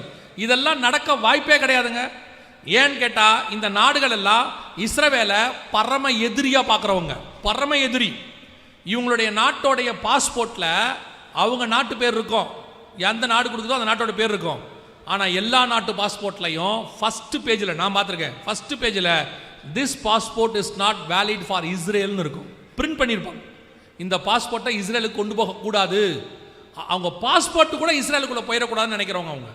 அந்த மாதிரி அந்த இஸ்ரவேலுக்கும் அவங்களுக்கும் பகை, 3000-4000 வருஷம் பகை. ஆனால் வேதம் சொல்லுது கடைசி நாட்களில் அசிரியோடு கூட உடன்படிக்கை நடக்கும், நடந்துருச்சு. ஓசியா 12:1 நம் கண்களுக்கு முன்பாக நிறைவேறி விட்டது. இதை விட ரொம்ப நடக்கவே வாய்ப்பில்லாத ஒரு விஷயம், அதுவும் இதே காலகட்டத்தில் நடந்துச்சு. அதே 12:1 திருப்பி வாசிங்க பார்ப்போம். அசிரியோடு கூட உடன்படிக்கை பண்ணுகிறான், எகிப்துக்கு எண்ணெய் கொண்டு போகப்படுகிறது. எகிப்துக்கு எண்ணெய் கொண்டு போகப்படுகிறது. இதுக்கு வாய்ப்பே இல்லை. இந்த தீர்க்கதரிசனம் என் வியூவில் கேட்டிங்கன்னா நடக்காது. ஏன்னு கேட்டிங்கன்னா இஸ்ரவேலுடைய நம்பர் 1 எதிரி தான் எகிப்து. 1948 72 வரைக்கும் அவங்க தான் எதிரி. ரெண்டாவது, எகிப்துக்கு எண்ணெய் வேணும்னா அப்படி கூப்பிடுற தூரத்தில் சவுதி அரேபியா இருக்குது. அங்கே தபுக்குன்னு ஒரு இடம் இருக்குது. அங்கே போயிட்டீங்கன்னா எகிப்துக்கும் சவுதி அரேபியாவுக்கும் நடுவில் ஒரு சின்ன ஆறு தான் ஓடும். இங்கிருந்து பார்த்தா எகிப்தில் ஓடுற வண்டிகள்லாம் தெரியும். சவுதி அரேபியாவிலேருந்து பார்த்தா பார்க்குற தூரம், நான் சொல்கிறது நான் பார்த்ததுனால சொல்கிறேன், பார்க்குற தூரம். அந்த நாட்டிலிருந்து இவங்கிட்ட கேட்டால் எண்ணெய் உடனே கொடுத்துருவான். ஏன்னா சவுதி அரேபியாலாம் மத ரீதியாக, இன ரீதியாக, மொழி ரீதியாக ஒரே ஆட்கள் இவங்க எல்லாரும். ஆனால் இஸ்ரேல் வந்து எதிரி நாடு. ஆனால் பைபிள் சொல்லுது இஸ்ரேல்ல இருந்து எண்ணெய் எகிப்துக்கு போகும். இன்னும் ஒன்று சொன்னீங்கன்னா எகிப்தில் தான் சூயஸ் கால்வாய் இருக்குது, அந்த வழியாக தான் எல்லா காரியங்களும் போகும், கப்பல்கள் போகும். அவங்க என்ன பண்ணுவாங்க, அந்த இடத்துல தான் தேவையானதெல்லாம் அவங்க வாங்கிப்பாங்க. ஸோ எண்ணெயை இஸ்ரேல்லேருந்து வாங்க வேண்டிய அவசியமே கிடையாது அவங்களுக்கு. அந்த இடத்துல இப்போ நல்லா கவனிச்சு பாருங்க, வேதம் சொல்லுது இஸ்ரவேலிலிருந்து எண்ணெய் எகிப்துக்கு கொண்டு போகப்படும். இது நடக்க வாய்ப்பு இருக்குதான்னு கேட்டால் 2021-22 இது நடந்துருச்சு. எகிப்துக்கு எண்ணெய் இஸ்ரவேலிருந்து போயிருச்சு. பைப் போட்டு லேவியதான் மெத்தடுன்னு சொல்லுவாங்க. அதாவது லேவியதான்னா கடல் பாம்பு, கடல் வழியாக பெரிய பைப் போட்டு இஸ்ரவேலுடையதான இந்த ஆயில் கம்பெனியிலிருந்து எண்ணெய் அப்படியே எகிப்துக்கு போகுது. இப்போ காட்டுவாங்க பாருங்க, ஒரு பைப் உள்ளே போகும். இதுக்கு பேர் தான் கடல் பாம்பு மெத்தட். அது என்னைக்கு நடந்துச்சுன்றது பக்கத்தில் ஜெருசலேம் போஸ்ட் எகிப்து போது பாருங்க. இப்படி இந்த பைப் வழியாக எண்ணெய் எகிப்துக்கு போகுது. இது அவங்க சைன் பண்ணதுக்கான ப்ரூஃப், என்னைக்கு பண்ணாங்க ஏது பண்ணாங்கன்றதான ப்ரூஃப் இந்த இடத்துல இருக்கு. கவனிங்க, ஓசியா 12:1 நம் காலத்தில் நடந்த தீர்க்க தரிசனம் நம் கண்களுக்கு முன்பாக நிறைவேறுச்சு. ஆண்டவர் சொன்னபடியே ஒவ்வொரு காரியமும் வரிக்கு வரி, எழுத்துக்கு எழுத்து 100% அப்படியே தீர்க்க தரிசனம் துல்லியமாய் நிறைவேறியது. அல்லேலூயா. அதான் சொல்றேன், இந்த வேதத்தை நீங்க வெறும் வாக்கு தத்தம் ஆசீர்வாதத்துக்காக மட்டும் படிக்கிற மக்களா மாறிட்டீங்க. அதனால தான் இதில் உள்ள மகத்துவம், தீர்க்க தரிசனம் எதுவும் உங்களுக்கு தெரிய மாட்டேங்குது. நம் காலத்துக்கு இதெல்லாம் அடையாளம் பாருங்க. கர்த்தர் சொன்ன இத்தனை காரியமும் நடக்கும்னா இதுக்கு அடுத்து சொன்ன காரியமும் என்ன செய்யும், நடக்க போகுது. அப்படியே 3ஆம் அதிகாரத்திலிருந்து ஒவ்வொரு சம்பவமா நடந்துகிட்டே வருது. 12ஆம் அதிகாரம் வரைக்கும் நடந்திருக்குது. இதை அடுத்து அப்படியே போனீங்கன்னா யோவேல் புஸ்தகம் 1ஆம் அதிகாரம், யோவேல் புஸ்தகம் 1ஆம் அதிகாரம் 6வது வசனவாசி. எண்ணி முடியாத ஒரு பலத்த ஜாதி என் தேசத்தின் மேல் வருகிறது. அதன் பற்கள் சிங்கத்தின் பற்கள், துஷ்ட சிங்கத்தின் கடைவாய் பற்கள் அதற்கு உண்டு. உங்களுக்கு தெரியும் நினைக்கிறேன், நேற்று இதை பற்றின செய்தி தான் நம்ம எடுத்தோம். அதாவது எண்ணி முடியாத ஒரு பலத்த ஜாதி என் தேசத்தின் மேல் வருகிறது. இதை பற்றின ஃபுல் டீடைல்ஸ் பார்த்துட்டோம். கரெக்டாக இந்த சம்பவங்கள் கொரோனா முடிஞ்சு இந்த சம்பவங்கள்லாம் முடியுது. யூரோப்பியன் யூனியன் சூப்பர் பவராக மாறுகிறது. எப்படி மாறுதுங்கிறத நேற்று உங்களுக்கு டீட்டெயிலாக எடுத்தோம் 1.5 மணி நேரம். யோவேல் 1:5 வரைக்கும் நம் கண்களுக்கு முன்பாக துல்லியமாக நடந்துருச்சு. இதுக்கு நடுவில் தான் கர்த்தருடைய வருகை சம்பவிக்கும்னு இருக்கு. 3 வசனத்தை வாசிங்க, முடிக்கலாம். முதலாவதாக யோவேல் புஸ்தகம் 1ஆம் அதிகாரம் 15வது வசனம் வாசிங்க. அந்த நாள் நிமித்தம் ஐயோ, கர்த்தருடைய நாள் சமீபமாய் இருக்கிறது, அது சங்காரம் போல சர்வ வல்லவரிடத்திலிருந்து வருகிறது. முதலாவது கர்த்தருடைய நாளை பற்றி சமீபமாய் இருக்கிறது. ரெண்டாவது 2:1 வாசிங்க. சீயோனிலே எக்காலம் ஊதுங்கள், என் பரிசுத்த பர்வதத்திலே எச்சரிப்பின் சத்தமிடுங்கள், தேசத்தின் குடிகள் எல்லாம் தத்தளிக்க கடவர்கள், ஏனெனில் கர்த்தருடைய நாள் வருகிறது, அது சமீபமாய் இருக்கிறது. மூணாவது 2:11 வாசிங்க. கர்த்தர் தமது சேனைக்கு முன் சத்தமிடுவார், அவருடைய பாளைய மகா பெரிது, அவருடைய வார்த்தையின்படி செய்கிறதற்கு வல்லமையுள்ளது, கர்த்தருடைய நாள் பெரிதும் மகா பயங்கரமுமாய் இருக்கிறது. நல்லா கவனிங்க, இந்த 2 அதிகாரத்தில் மட்டும் 3 தடவை கர்த்தருடைய நாள் சமீபம், கர்த்தருடைய நாள் மகா பயங்கரம், கர்த்தருடைய நாள் சமீபம்னு சொல்லிட்டே இருக்கிறாண்டு. இந்த கர்த்தருடைய நாள்னா என்ன? கர்த்தருடைய நாள் என்பது ரகசிய வருகையா பகிரங்க வருகையா? அதை நல்லா தெரிஞ்சுக்கொள்ளுங்க. கர்த்தருடைய நாள் என்பது ரகசிய வருகையா பகிரங்க வருகையா? வாசிங்க 2 பேதுருவின் புஸ்தகம் 3ஆம் அதிகாரம் 10வது வசனம் வாசிங்க. 2 பேதுரு 3:10. கர்த்தருடைய நாள் இரவிலே திருடன் வருகிற விதமாய் வரும். கர்த்தருடைய நாள் இரவிலே திருடன் வருகிற விதமாய் வரும். இது எந்த நாளை குறிக்குது? இரவிலே திருடன் வருகிற விதமாய் வரும் அப்படின்னு சொல்றது எதை பற்றி சொல்லப்பட்டிருக்கிறது? வாசிங்க வெளிப்படுத்தின விசேஷம் 16ஆம் அதிகாரம் 15-16 வாசிங்க. வெளிப்படுத்தல் 16, 15, 16 வாசிங்க. இதோ திருடனை போல் வருகிறேன், தன் மானம் காணப்படத்தக்கதாக நிர்வாணமாய் நடவாதபடிக்கு விழித்து கொண்டு தன் வஸ்திரங்களை காத்து கொள்ளுகிறவர் பாக்கியவான். அப்பொழுது எபிரேய பாஷையிலே அர்மகதான் எனப்பட்ட இடத்திலே அவர்களை கூட்டி சேர்த்தான். அப்ப வசனம் தெளிவா சொல்லுது. இந்த கர்த்தருடைய நாள் என்பது எதுக்கானது அப்படின்னு கேட்டீங்கன்னா, இது முழுக்க முழுக்க பகிரங்க வருகையை பற்றி சொல்லப்படுகிறது. முழுக்க முழுக்க பகிரங்க வருகையை பற்றி சொல்லுது. இது ரகசிய வருகையை பற்றி சொல்ற வார்த்தை இல்லை, இது பகிரங்க வருகையை பற்றி சொல்ற வார்த்தை. அப்போ யோவேல்ல 1:5 வரைக்கும் நம்ம கண்களுக்கு முன்பாக நடக்குது. எழுமி வருது, எல்லாம் நடக்குது. அந்த காலகட்டத்தில் கர்த்தருடைய வருகை நாள் சமீபம் சமீபம் சமீபம்னு சொல்றாங்க. அது வெளிப்படுத்தல் 16 படி பகிரங்க வருகையை பற்றி சொல்லுது. அப்போ இதுக்கு நடுவில் சபை எடுத்துக்கொள்ளப்படணும். அது நம்ம ரகசிய வருகைன்னு சொல்றோம், அந்த வார்த்தை கிடையாது. சபை எடுத்துக்கொள்ளப்படுதல் அது நடக்கணும். இதை பற்றி பைபிளில் இருக்குதா, யோவேல்ல இருக்குதா, இல்லை வேற எங்கேயாவது இருக்குதா, இதுக்கு நடுவில் இருக்குதான்னா ஆச்சரியப்படுற விதமா கடைசி நாட்களை பற்றின சபை காலத்தை பற்றின ஆரம்பமும் முடிவும் யோவேலுக்கு வெளிப்படுத்தப்பட்டிருக்கிறது. உங்க எல்லாருக்கும் தெரியும், அப்போஸ்தலர் நடவடிக்கைகள் 2ஆம் அதிகாரத்தில் கடைசி நாட்களில் மாம்சமான யாவர் மேலும் என் ஆவியை ஊற்றுவேன் ஆண்டவர் சொல்றார்ல 2ஆம் அதிகாரத்தில். யோவேல் 2ஆம் அதிகாரம் 28 வாசிங்க. மாம்சமான யாவர் மேலும் என் ஆவியை ஊற்றுவேன், அப்பொழுது உங்கள் குமாரரும் உங்கள் குமாரத்திகளும் தீர்க்கதரிசனம் சொல்லுவார்கள். இந்த வசனம் அப்போஸ்தலர் நடவடிக்கைகள் 2ஆம் அதிகாரத்தில் நிறைவேறினதாக பேதுரு சொல்றார். ஸோ இதுதான் கடைசி நாட்களுடைய ஆரம்பத்தை பற்றி சொல்லப்பட்டிருக்கிறது. அதே வேளையில் கர்த்தருடைய நாள் இரவிலே திருடன் வருகிற விதமாய் வரும், பகிரங்க வருகை, இதை பற்றியும் யோவேலுக்கு வெளிப்படுத்தப்படுது. ஆனால் சபை ஆரம்பிச்ச பரிசுத்தாவி ஊற்றப்பட்டதை பற்றி அப்போஸ்தலர் 2ஆம் அதிகாரத்தில் சொன்னாரு. சபை முடிவடைகிறத பற்றி இருக்குதா, எடுத்துக்கொள்ளப்படுதலை பற்றி அங்கே இருக்கா அப்படின்னு கேட்டிங்கன்னா வாசிங்க, முடிக்கலாம். 2ஆம் அதிகாரம், யோவேல் எழுதின தீர்க்கதரிசன புஸ்தகம் 2ஆம் அதிகாரம் 16வது வசனத்தை வாசிங்க. ஜனத்தை கூட்டுங்கள். ஜனத்தை நல்லா கவனிங்க, அந்த வசனத்தை அண்டர்லைன் பண்ணிங்க. பழைய ஏற்பாட்டில் இருக்கு, யோவேல் புஸ்தகத்தில் இருக்கு. ஜனத்தை கூட்டுங்கள், சபையை பரிசுத்தப்படுத்துங்கள், சபையை பரிசுத்தப்படுத்துங்கள், முதியோரை சேருங்கள், முதியோரை சேருங்கள், பிள்ளைகளையும் பாலுண்கிற குழந்தைகளையும் கூட்டுங்கள், மணவாளன் தன் அறையையும், நல்ல கவனிங்க, மணவாளன் தன் அறையையும், மணவாட்டி தன் மறைவையும் விட்டு புறப்படுவார்களாக. மணவாளன் தன் அறையையும் மணவாட்டி தன் மறைவையும் விட்டு புறப்படுவார்களாக. அப்படின்னா என்ன அர்த்தம்? மணவாளன் மணவாட்டி என்பது முழுக்க முழுக்க புதிய ஏற்பாட்டு சபையினுடையதான உறவு. பழைய ஏற்பாட்டில் இஸ்ரவேலை மணவாட்டின்னு ஆண்டவர் சொல்லலை.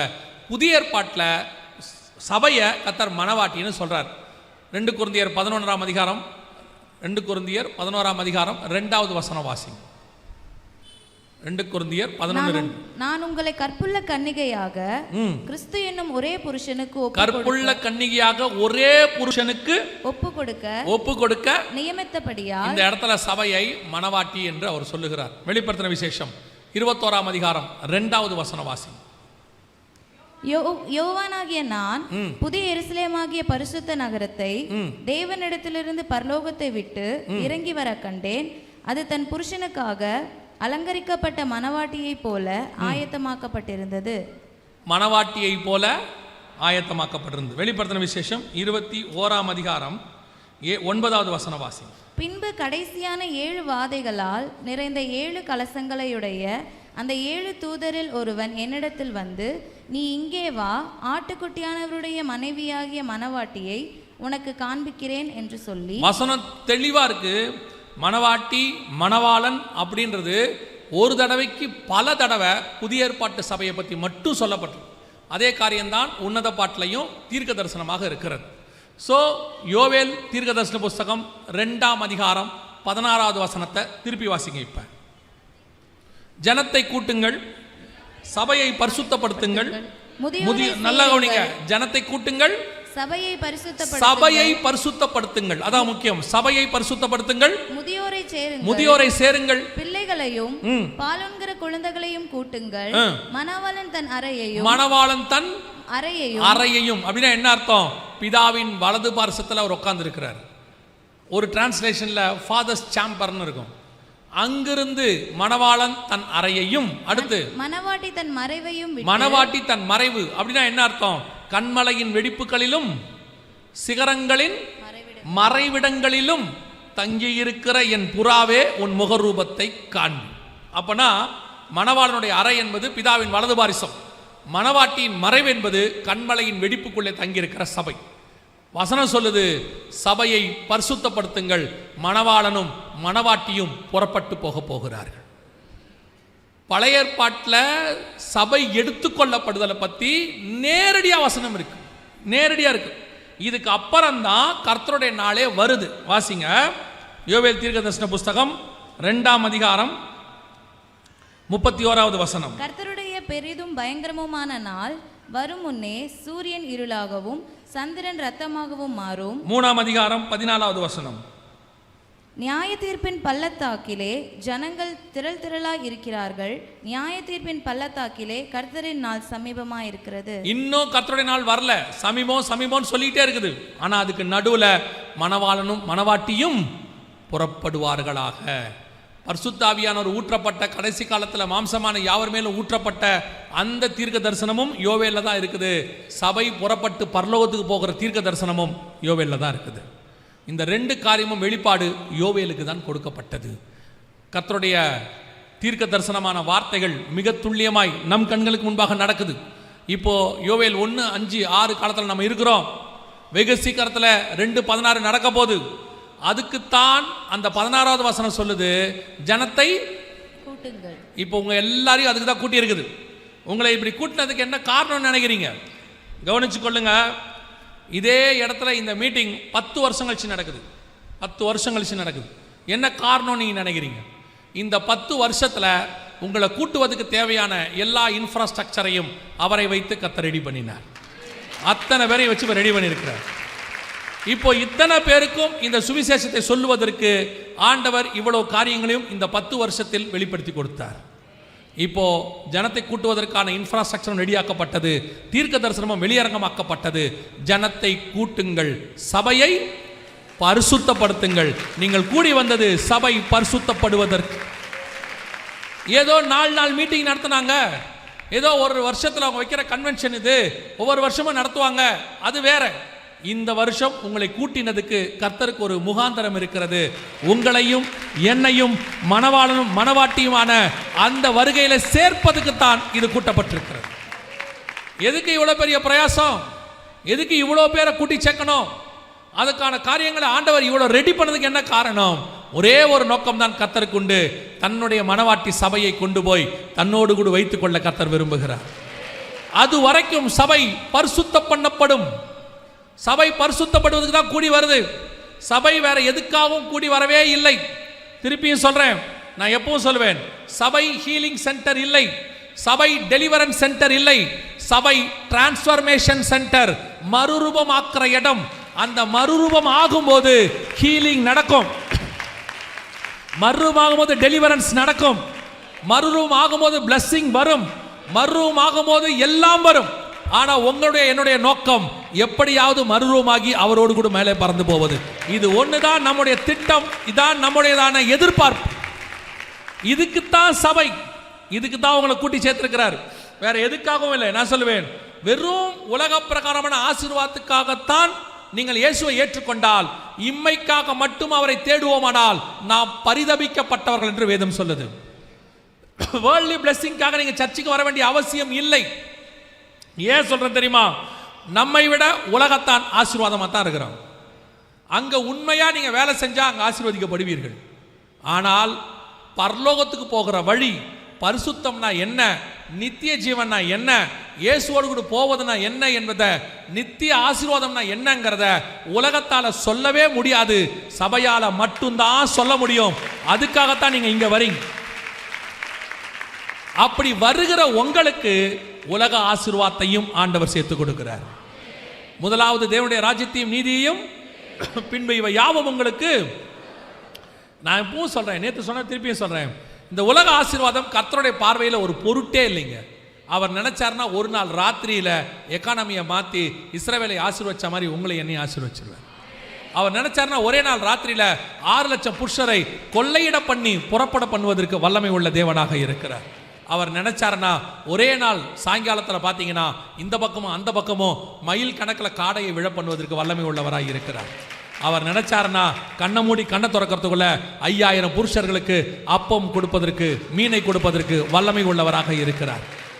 அவர் நினைச்சார்னா 6 நாள்ல சர்வ உலகத்தையும் உண்டாக்கி நம்ம கையில கொடுப்பதற்கு வல்லமை உள்ளவராக இருக்கிறார். நீங்க ஒரு 1200 ஸ்கொயர் ஃபீட்டுக்காக தான் சர்ச்சுக்கு வரீங்கன்னா, ஒரு 2400 ஸ்கொயர் ஃபீட்டுக்காக தான் சர்ச்சுக்கு வரீங்கன்னா, ஒரு காருக்காக தான் சர்ச்சுக்கு வர்றீங்கன்னா, ஒரு பொண்ணு கல்யாணம் பண்றதுக்கு தான் சர்ச்சுக்கு வரீங்கன்னா, உன் பையனுக்கு வெளிநாட்டில் வேலைக்காக தான் சர்ச்சுக்கு வரீங்கன்னா, இம்மைக்காக மட்டும் அவரை தேடுகிறனா, நீங்க ஆண்டவரை ரொம்ப சீப்பாக்குறீங்க. உங்களுக்கு வீடு கொடுக்கறதுக்கு அவர் சிலுவை சுமக்கணுமா? உங்களுக்கு கார் கொடுக்க அவர் சிலுவை சுமக்கணுமா? அது அவசியமே இல்லை. அவர் நினைச்சாருன்னா ஒரு மீன் வாயை திறந்து மொத்தத்தையும் கொடுத்துட்டு போயிட்டே இருப்பார்.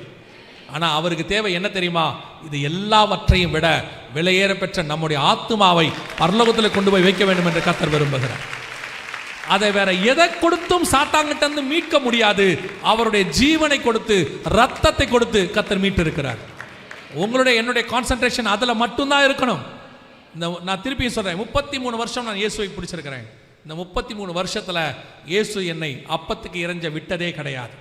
இயேசு என்னை தரித்திரத்தில் விட்டதே கிடையாது. என் தேவைகள் எல்லாவற்றையும் அவர் சந்தித்திருக்கிறார்.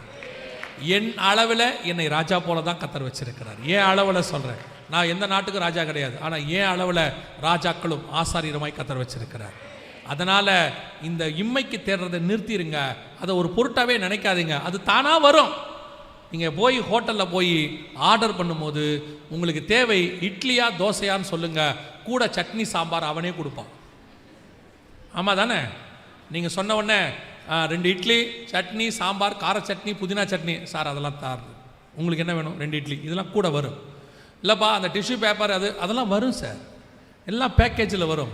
நீ மெயின் டிஷ்ஷை மட்டும் ஆர்டர் பண்ணு, சைட் டிஷ்ஷு நானே கொடுக்குறேங்கிறாரு. அவனுக்கே அவ்வளவு அறிவு இருக்குமானால் சர்வ வல்லமை உள்ள தேவன் அவருக்கு உன் சைட் டிஷ்ஷை கொடுக்கறதுக்கு எவ்வளோ நேரம் ஆக போகுது? எவ்வளோ நேரம் ஆக போகுது? தயவு செய்து உங்களுடைய ஃபோக்கஸ் முழுக்க பரலோகத்தை நோக்கி இருக்கட்டும். ஏன்னா இயேசுவே சொல்றாரு, இவைகள் சம்பவிக்க தொடங்கும் போது உங்கள் மீட்பு சமீபமாக இருப்பதால் நிமிர்ந்து பார்த்து தலைகளை உயர்த்துங்கள். லூக்கா 21:28 இருக்கு, வானத்தில் திடீரென்று ஒரு சத்தம் கேட்கும், மேகங்களுக்கு நடுவே உங்களையும் என்னையும் அழைத்து போக நம்முடைய ராஜா வரப்போகிறார். அல்லேலூயா. இனி காலம் கண்டிப்பாக செல்லாது. ஆண்டவர் நம்மை மீட்கும்படி வரப்போகிறார். நீங்களும் நானும் அடைய வேண்டிய மிக முக்கியமான விஷயம், சபை பரிசுத்தம் பண்ணுங்கள். சபை என்ன செய்யணும்? சுத்திகரிக்கணும், பரிசுத்தமாகணும். சபையை வேற எதுக்கான ரெடி பண்ணாதீங்க. மணவாளனுக்கு பாருங்க, எஸ்தரை கொண்டு போய் வச்சாங்க.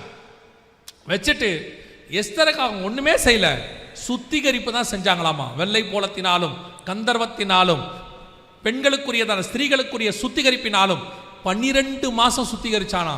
அவன் 12 மாசம்னா என்ன அர்த்தம்? சுத்திகரிச்சுக்கிட்டே இருந்திருக்கிறான் டெய்லி. எதுக்கு தெரியுமா? ஒரு நாள் ராஜா கூப்பிடுவார். அவர் கூப்பிடுகிற வரைக்கும் இந்த சுத்திகரிப்பு நடந்துக்கிட்டே இருக்கும். ராஜா கூப்பிட்டு பக்கத்தில் உட்கார வச்சு தலையில் ராஜஸ்திரின்னு கிரீடம் வச்சிட்டார்னா அந்த ஒரு நாளுக்காகத்தான் இந்த 12 மாச சுத்திகரிப்பு நடந்துக்கிட்டே இருக்கு. அதே தேவன்தான் உங்களையும் என்னையும் செலக்ட் பண்ணி இருக்கிறார். நான் சொல்லுவேன், செலக்ட் பண்ணாமல் ஒரு மனுஷன் சபைக்குள்ளே வரவே முடியாது. கர்த்தர் செலக்ட் பண்ணால் மட்டும்தான் உள்ளே வர முடியும். இப்போ கர்த்தர் நம்மளை செலக்ட் பண்ணி இருக்கிறார். இனி ஒவ்வொரு நாளும் சுத்திகரிப்பு நடந்துகிட்டே இருக்கணும்.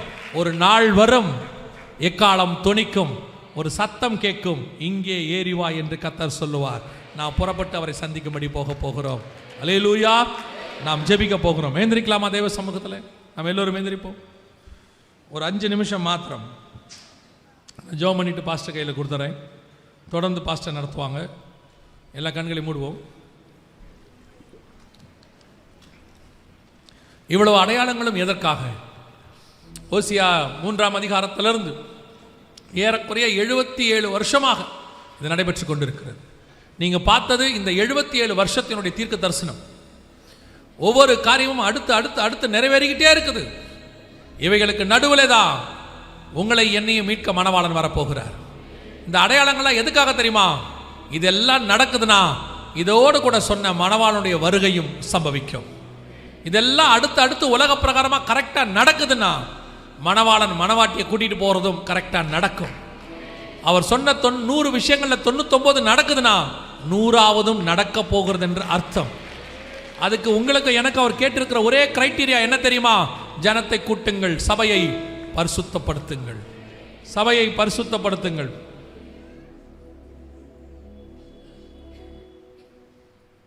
பின்னாடி போயிருங்க, கையை எடுத்துருங்க, அதுலேருந்து கையை எடுத்துருங்க. கண்ணில் மூடுவோம். எல்லாருமே ஜெபம் பண்ணுங்க. மியூசிக் வாசிக்கிறவங்கலேருந்து எல்லாரும் உங்கள் ஆத்மாவாக ஜெபம் பண்ணுங்க. இது உங்களுக்கான நேரம். இதுதான் இந்த 5 நிமிஷம் தான் உங்களுக்கான நேரம். இந்த கடைசி நேரத்தில் கூட நீங்கள் ஜெபம் பண்ணலைன்னா அப்புறம் எப்படி? எந்த நிமிஷம் கர்த்தருடைய வருகை சம்பவிக்கும் தெரியாது. அவர் வரும்போது அவரை சந்திக்கிற இடத்துல நம்ம இருக்கணும். அந்த ஒரு நிமிஷத்தை தவற விட்டுட்டோம்னா அதுக்கப்புறம் என்ன நடந்தாலும் அந்த நிமிஷம் திருப்பி கிடைக்காது. ஆண்டவர் நல்ல ஒரு வாய்ப்பை கொடுத்துருக்கிறார். நீ ஒவ்வொரு நாளும் ஆண்டவரே காலை மாலையும் சுத்திகரிப்பு நடந்துகிட்டே இருக்கணும், சுத்திகரிப்பு நடந்துகிட்டே இருக்கணும். எப்போ ராஜா கூப்பிடுவாருன்னு தெரியாது. ராஜகுமாரத்தி சொல்கிறாங்க, எஸ்தர் சொல்கிறாங்க, ராஜா இன்னும் என்னை அழைக்கவில்லை, ராஜா அழைக்கும் போது நான் பிரவேசிப்பேன். ராஜா அவளை அதிகமாய் நேசித்து அவர் தலையில கிரீடத்தை வைத்து ராஜஸ்திரியாய் மாத்தினான் என்று வாசிக்கிறோம். இதே காரியத்தை இயேசு உங்களை என்னையும் பார்த்து சொல்றாரு, ஜெயம் கொள்ளுகிறவன் எவனோ அவனை என்னோடு கூட சிங்காசனத்தில் உட்கார வைத்து ஜீவ கிரீடத்தை அவனுக்கு தருவேன். அந்த வாய்ப்பு கர்த்தர் நமக்கு வச்சிருக்கிறார். ஒருமனப்படுவோமா? ஆண்டவரே நீர் விரும்புகிற நான் பரிசுத்தராய் இருப்பது போல நீங்களும் பரிசுத்தராய் இருங்கன்னு சொன்னீங்களே ஆண்டவரே, நீர் விரும்புகிற பரிசுத்தம் எங்க சபைக்குள்ள வரட்டும், நீர் விரும்புகிற பரிசுத்தம் எனக்குள்ள வரட்டும், நீர் விரும்புகிறபடி மனவாளத்துக்கு ஏற்ற மனவாட்டியாய் நாங்கள் மாறட்டும். உலகம் எங்களுக்கு பாத்திரமா இருக்கவில்லை. எபிரேயர் 11 சொல்லுது, உலகம் அவர்களுக்கு பாத்திரமா இருக்கவில்லை, அவர்களோ வரப்போகிற ஆசீர்வாதத்தை நோக்கி காத்திருந்தார்கள் என்று சொல்லி பார்க்கிறோம். நீங்களும் நானும் வரப்போகிற ஆசீர்வாதம், வானத்தில் தோன்ற போகிற ஆசீர்வாதம், இமை பொழுதுல கிடைக்க போகிற ஆசீர்வாதம், நித்திய ஆசீர்வாதம், நிலையான ஆசீர்வாதம், கைவேளை இல்லாத ஒரு ஆசீர்வாதம், கர்த்தர் நியமித்த மேலான ஆசீர்வாதம், மரித்தோர் உயிர்த்தெழுகிற ஆசீர்வாதம், உயிர்த்தோர் புறப்பட்டு போகிற ஆசீர்வாதம். ஓ ஹalleluya, ஹalleluya, ஹalleluya. கர்த்தருடைய நித்திய ஆசீர்வாதம் வருகிறது. உன் கண்கள் காணுகிற எல்லாம் அழிந்து போகும், காணாதவைகளோ நித்தியம், காணாதவைகளோ நித்தியம். Praise you Jesus, praise you Jesus.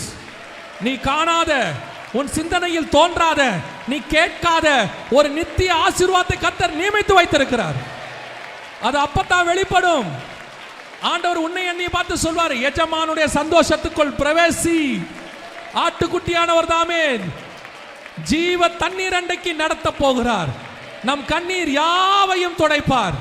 இனி பசி அடைவதில்லை, இனி தாகம் அடைவதில்லை, இனி கண்ணீர் இல்லை. இரவோ பகலோ சேதப்படுத்தாது. பிதாவுக்கு முன்பாக, ஆட்டுக்குட்டியானவருக்கு முன்பாக இரவும் பகலும் அவரை சேவிக்க போகிறோம். ஒப்பு கொடுப்போமா? ஒப்பு கொடுப்போமா? இதுதான் உண்மையின் ஆசீர்வாதம், இதுதான் மெய்யான ஆசீர்வாதம். இந்த ஆசீர்வாதத்துக்காக தான் நீங்கள் அழைக்கப்பட்டீர்கள். இந்த ஆசீர்வாதத்துக்கு தான் வேறு பிரிக்கப்பட்டீர்கள். இந்த ஆசீர்வாதத்துக்காக தான் நீங்கள் அபிஷேகம் பண்ணப்பட்டீர்கள். இந்த ஆசீர்வாதத்துக்காக தான் கர்த்தர் அழைத்து கொண்டு போகும்படி வரப்போகிறார். ஹalleluya, ஹalleluya, ஹalleluya. Thank you Jesus, thank you Jesus. சர்வ வல்லமையுள்ள எங்கள் தகப்பனே, உம்முடைய கிருபையுள்ள கரத்தில் எங்களை தாழ்த்துகிறோம். மூன்றாம் நாளிலே தேவனாகிய கர்த்தர் எங்களை ஆயத்தம் பண்ணுகிற தயவுக்காய் ஸ்தோத்திரம். எங்களுக்கு இப்பொழுது ஒரு நிச்சயம் இருக்கு ஆண்டவரே, இப்போ ஒரு நிச்சயம் இருக்கு ஆண்டவரே. உங்க சத்தம் கேட்டா நாங்க புறப்படுவோம். இப்போ எங்களுக்கு ஒரு நிச்சயம் இருக்கு, எங்கள் சபை புறப்படும், எங்கள் சபை புறப்படும். எங்களுக்கு ஒரு நிச்சயம் இருக்கு ஆண்டவரே, எங்களுக்கு ஒரு நிச்சயம் இருக்கு. ராஜா வரப்போகிறார், நாங்க புறப்பட போகிறோம். எத்தனை சந்தோஷம்! 2000 வருஷம் காத்திருந்த சந்தோஷம், எதிர்பார்த்திருந்த ஒரு சந்தோஷம். இந்த நிச்சயத்தை இன்னைக்கு நீர் எங்களுக்கு கட்டளையிட்டதுக்காக நன்றி. எங்கள் சபையை நீர் உத்தரவாதம் பண்ணுகிறதுக்காக ஸ்தோத்திரம். நீ என்னுடையவள், உன்னை நான் எப்படி மறப்பேன்? நான் உன்னை எப்படி மறப்பேன்? உன்னை மறந்தால் என் வலது கையை மறந்ததுக்கு சமானம். ஓ glory, glory, glory to Lord. உன்னை நான் எப்படி மறப்பேன்? உன்னை ஏன் நான் ஏற்படுத்தினேன்? உன்னை ஏற்படுத்தினதுக்கு காரணம் என்ன? இந்த பூமியில எல்லார் கண்களுக்கு முன்பாக உன்னை உயர்த்தினதுக்கு காரணம் என்ன? உன்னை அபிஷேகத்து பண்ணதுக்கு காரணம் என்ன? அநேகர் ஆச்சரியப்படத்தக்கதாய் உன்னை நான் அபிஷேகித்ததுக்கு காரணம் என்ன? இந்த பூமியில மேன்மடைகிறதுக்காக மட்டும் இல்லை, உன்னை கொண்டு போய் என்னோட பரலோகத்தில் உட்கார வைத்து அநேக தூதர்களுக்கு முன்பாக, பரிசுத்தவான்களுக்கு முன்பாக, உன்னை பேரை பிதாவுக்கு முன்பாக அறிக்கை பண்ணுவதற்காக. Glory to God, glory to Jesus, glory to Jesus. Thank you Lord. கர்த்தர் உங்களுக்கும் எனக்கும் இதை வாக்குத்தத்தமாக கொடுக்கிறார், வாக்குத்தத்தமாக கொடுக்கிறார். ஜெயம் கொள்ளுகிறவன் எவனோ அவனுடைய நாமத்தை என் பிதாவுக்கு முன்பாக நான் அறிக்கையிடுவேன், அவனுடைய நாமத்தை ஜீவ புஸ்தகத்தில் எழுதுவேன். இது உனக்கும் எனக்குமான வாக்குத்தத்தம், உனக்கும் எனக்குமான வாக்குத்தத்தம். Praise you God. ஒரு சிலர் இங்கே நீங்கள் நினைக்கிறீர்கள், இந்த நிலைமையிலிருந்து என்னால் போக முடியுமா? ஒரு பலகீனம் எனக்கிட்ட இருக்குதே, போக முடியுமா? ஆண்டவர் சொல்றாரு, உன் பலவீனத்தினால நான் செலக்ட் பண்ணல, என் பலத்தினால தான் உன்னை செலக்ட் பண்ணியிருக்கிறேன். இது மனுஷனால் கூடாதது, தேவனால் எல்லாம் கூடும். உன் நீதி கர்த்தருக்கு முன்பாக அழுக்கான கந்த, ஆனா கர்த்தருடைய கிருபை அதை காட்டிலும் மேலானது, அதை காட்டிலும் மேலானது. ஆண்டவர் உனக்கு பண்ணுகிற வாக்குத்தத்தம் அதான். ஓ அளவை கொண்டு நான் கூட்டிட்டு போல, ஏன் அளவை வச்சு உன்னை கூட்டிட்டு போறேன். ஓ பரிசுத்த அளவு இல்ல, ஏன் பரிசுத்த அளவு. ஆண்டவர் உனக்கு பண்ற வாக்குத்தத்தம், பயப்படாத, திகையாத, கலங்காத. கர்த்தர் உனக்கு பண்ணுகிற வாக்குத்தத்தம் அதுதான். கர்த்தர் உன்னுடைய தகுதியை வச்சு பார்க்கல, அவர் தகுதியை வச்சு உன்னை மீட்டுக்கிட்டு போறார். ஏன்னா உனக்காக தன்னை கொடுத்தவர் அவர் மட்டும்தான். அவருடைய தகுதியை வச்சு தான் உன்னை மீட்கிறார். நாம் ஜெபிக்க போகிறோம், இப்ப ஜெபிக்க போகிறோம், ஒரு உத்தரவாதத்தோடு ஜெபிக்க போகிறோம். நிச்சயத்தோடு கூட ஜெபிக்க போகிறோம். எங்க அப்பா வந்தாருன்னா நிச்சயம் அவர் கையை பிடிச்சிக்கிட்டு நான் பரலோகத்துக்குள்ள நுழைவேங்கிற நிச்சயத்தோடு கூட நாம் ஜெபிக்க போகிறோம். Thank you lord, thank you lord, thank you for this confirmation God, thank you for this confirmation. Praise you Jesus, praise you Jesus. நாம் ஜெபிக்க போகிறோம். கரங்களை ஆண்டவருக்கு நேராக தைரியமா உயர்த்துங்க, சரண்டர் பண்ணுங்க. அப்பா, இளையகுமாரன் வந்து தகப்பனேன்னு வந்த உடனே வாரி அணைச்சிக்கிட்டீங்கல்லப்பா, அந்த தகுதியில, அந்த நிச்சயத்துல, அந்த அன்புல கேட்கிற தகப்பனே, நாங்களும் பரலோகத்துக்கு உம்மோடு கூட வருகிறோம் ஆண்டவரே. நீர் வரும்போது உங்களோடு கூட நாங்களும் வருகிறோம் ஆண்டவரே. சர்வ வல்லமை உள்ள எங்கள் தகப்பனே, இந்த நாளுக்காக உமக்கு நன்றி, இந்த 3ஆம் நாளுக்காக நன்றி, முன்குறித்த இந்த மகிமையின் நாளுக்காக உமக்கு நன்றி. 3ஆம் நாளிலே கானா ஊரிலே பெரிய காரியத்தை செய்த ஆண்டவர் இந்த 3ஆம் நாளிலே எங்கள் திருச்சபையிலும் பெரிய காரியத்தை செய்தபடினால் உமக்கு ஸ்தோத்திரம். Praise you God. வந்த ஜனங்கள் ஒவ்வொருத்தரோடு கூட இடைப்பட்டதுக்காய் நன்றி, அபிஷேகித்ததுக்காக ஸ்தோத்திரம். இந்த அபிஷேகம் உடைய வருகை வரைக்கும் தங்கி இருக்கட்டும். அதை இழந்து போகாதபடி, பிசாசு பொறுக்கி போட்டு விடாதபடி, நாங்கள் அசட்டையாய் அதை இழந்து விடாதபடி, முடிவு பரியந்தம் இந்த அபிஷேக தைலம் என்னும் கிரீடம் எங்களுக்குள் தங்கி இருக்க கிருபை பாராட்டு. மகிமையுள்ள கரத்தில் தாழ்த்துகிறோம். வந்த ஜனங்கள் அத்தனை பேரும் சுகபத்திரமா வீடு போய் சேர கிருபை தாரும். வருகை தாமதிக்குமானால் நாளை தினத்தில் சந்திக்க எங்களுக்கு கிருபை தாரும். எங்கள் ஆண்டவர் இயேசு கிறிஸ்துவின் நாமத்தில் ஒப்பு கொடுத்து ஜெபிக்கிறோம் ஜீவனுள்ள நல்ல பிதாவே.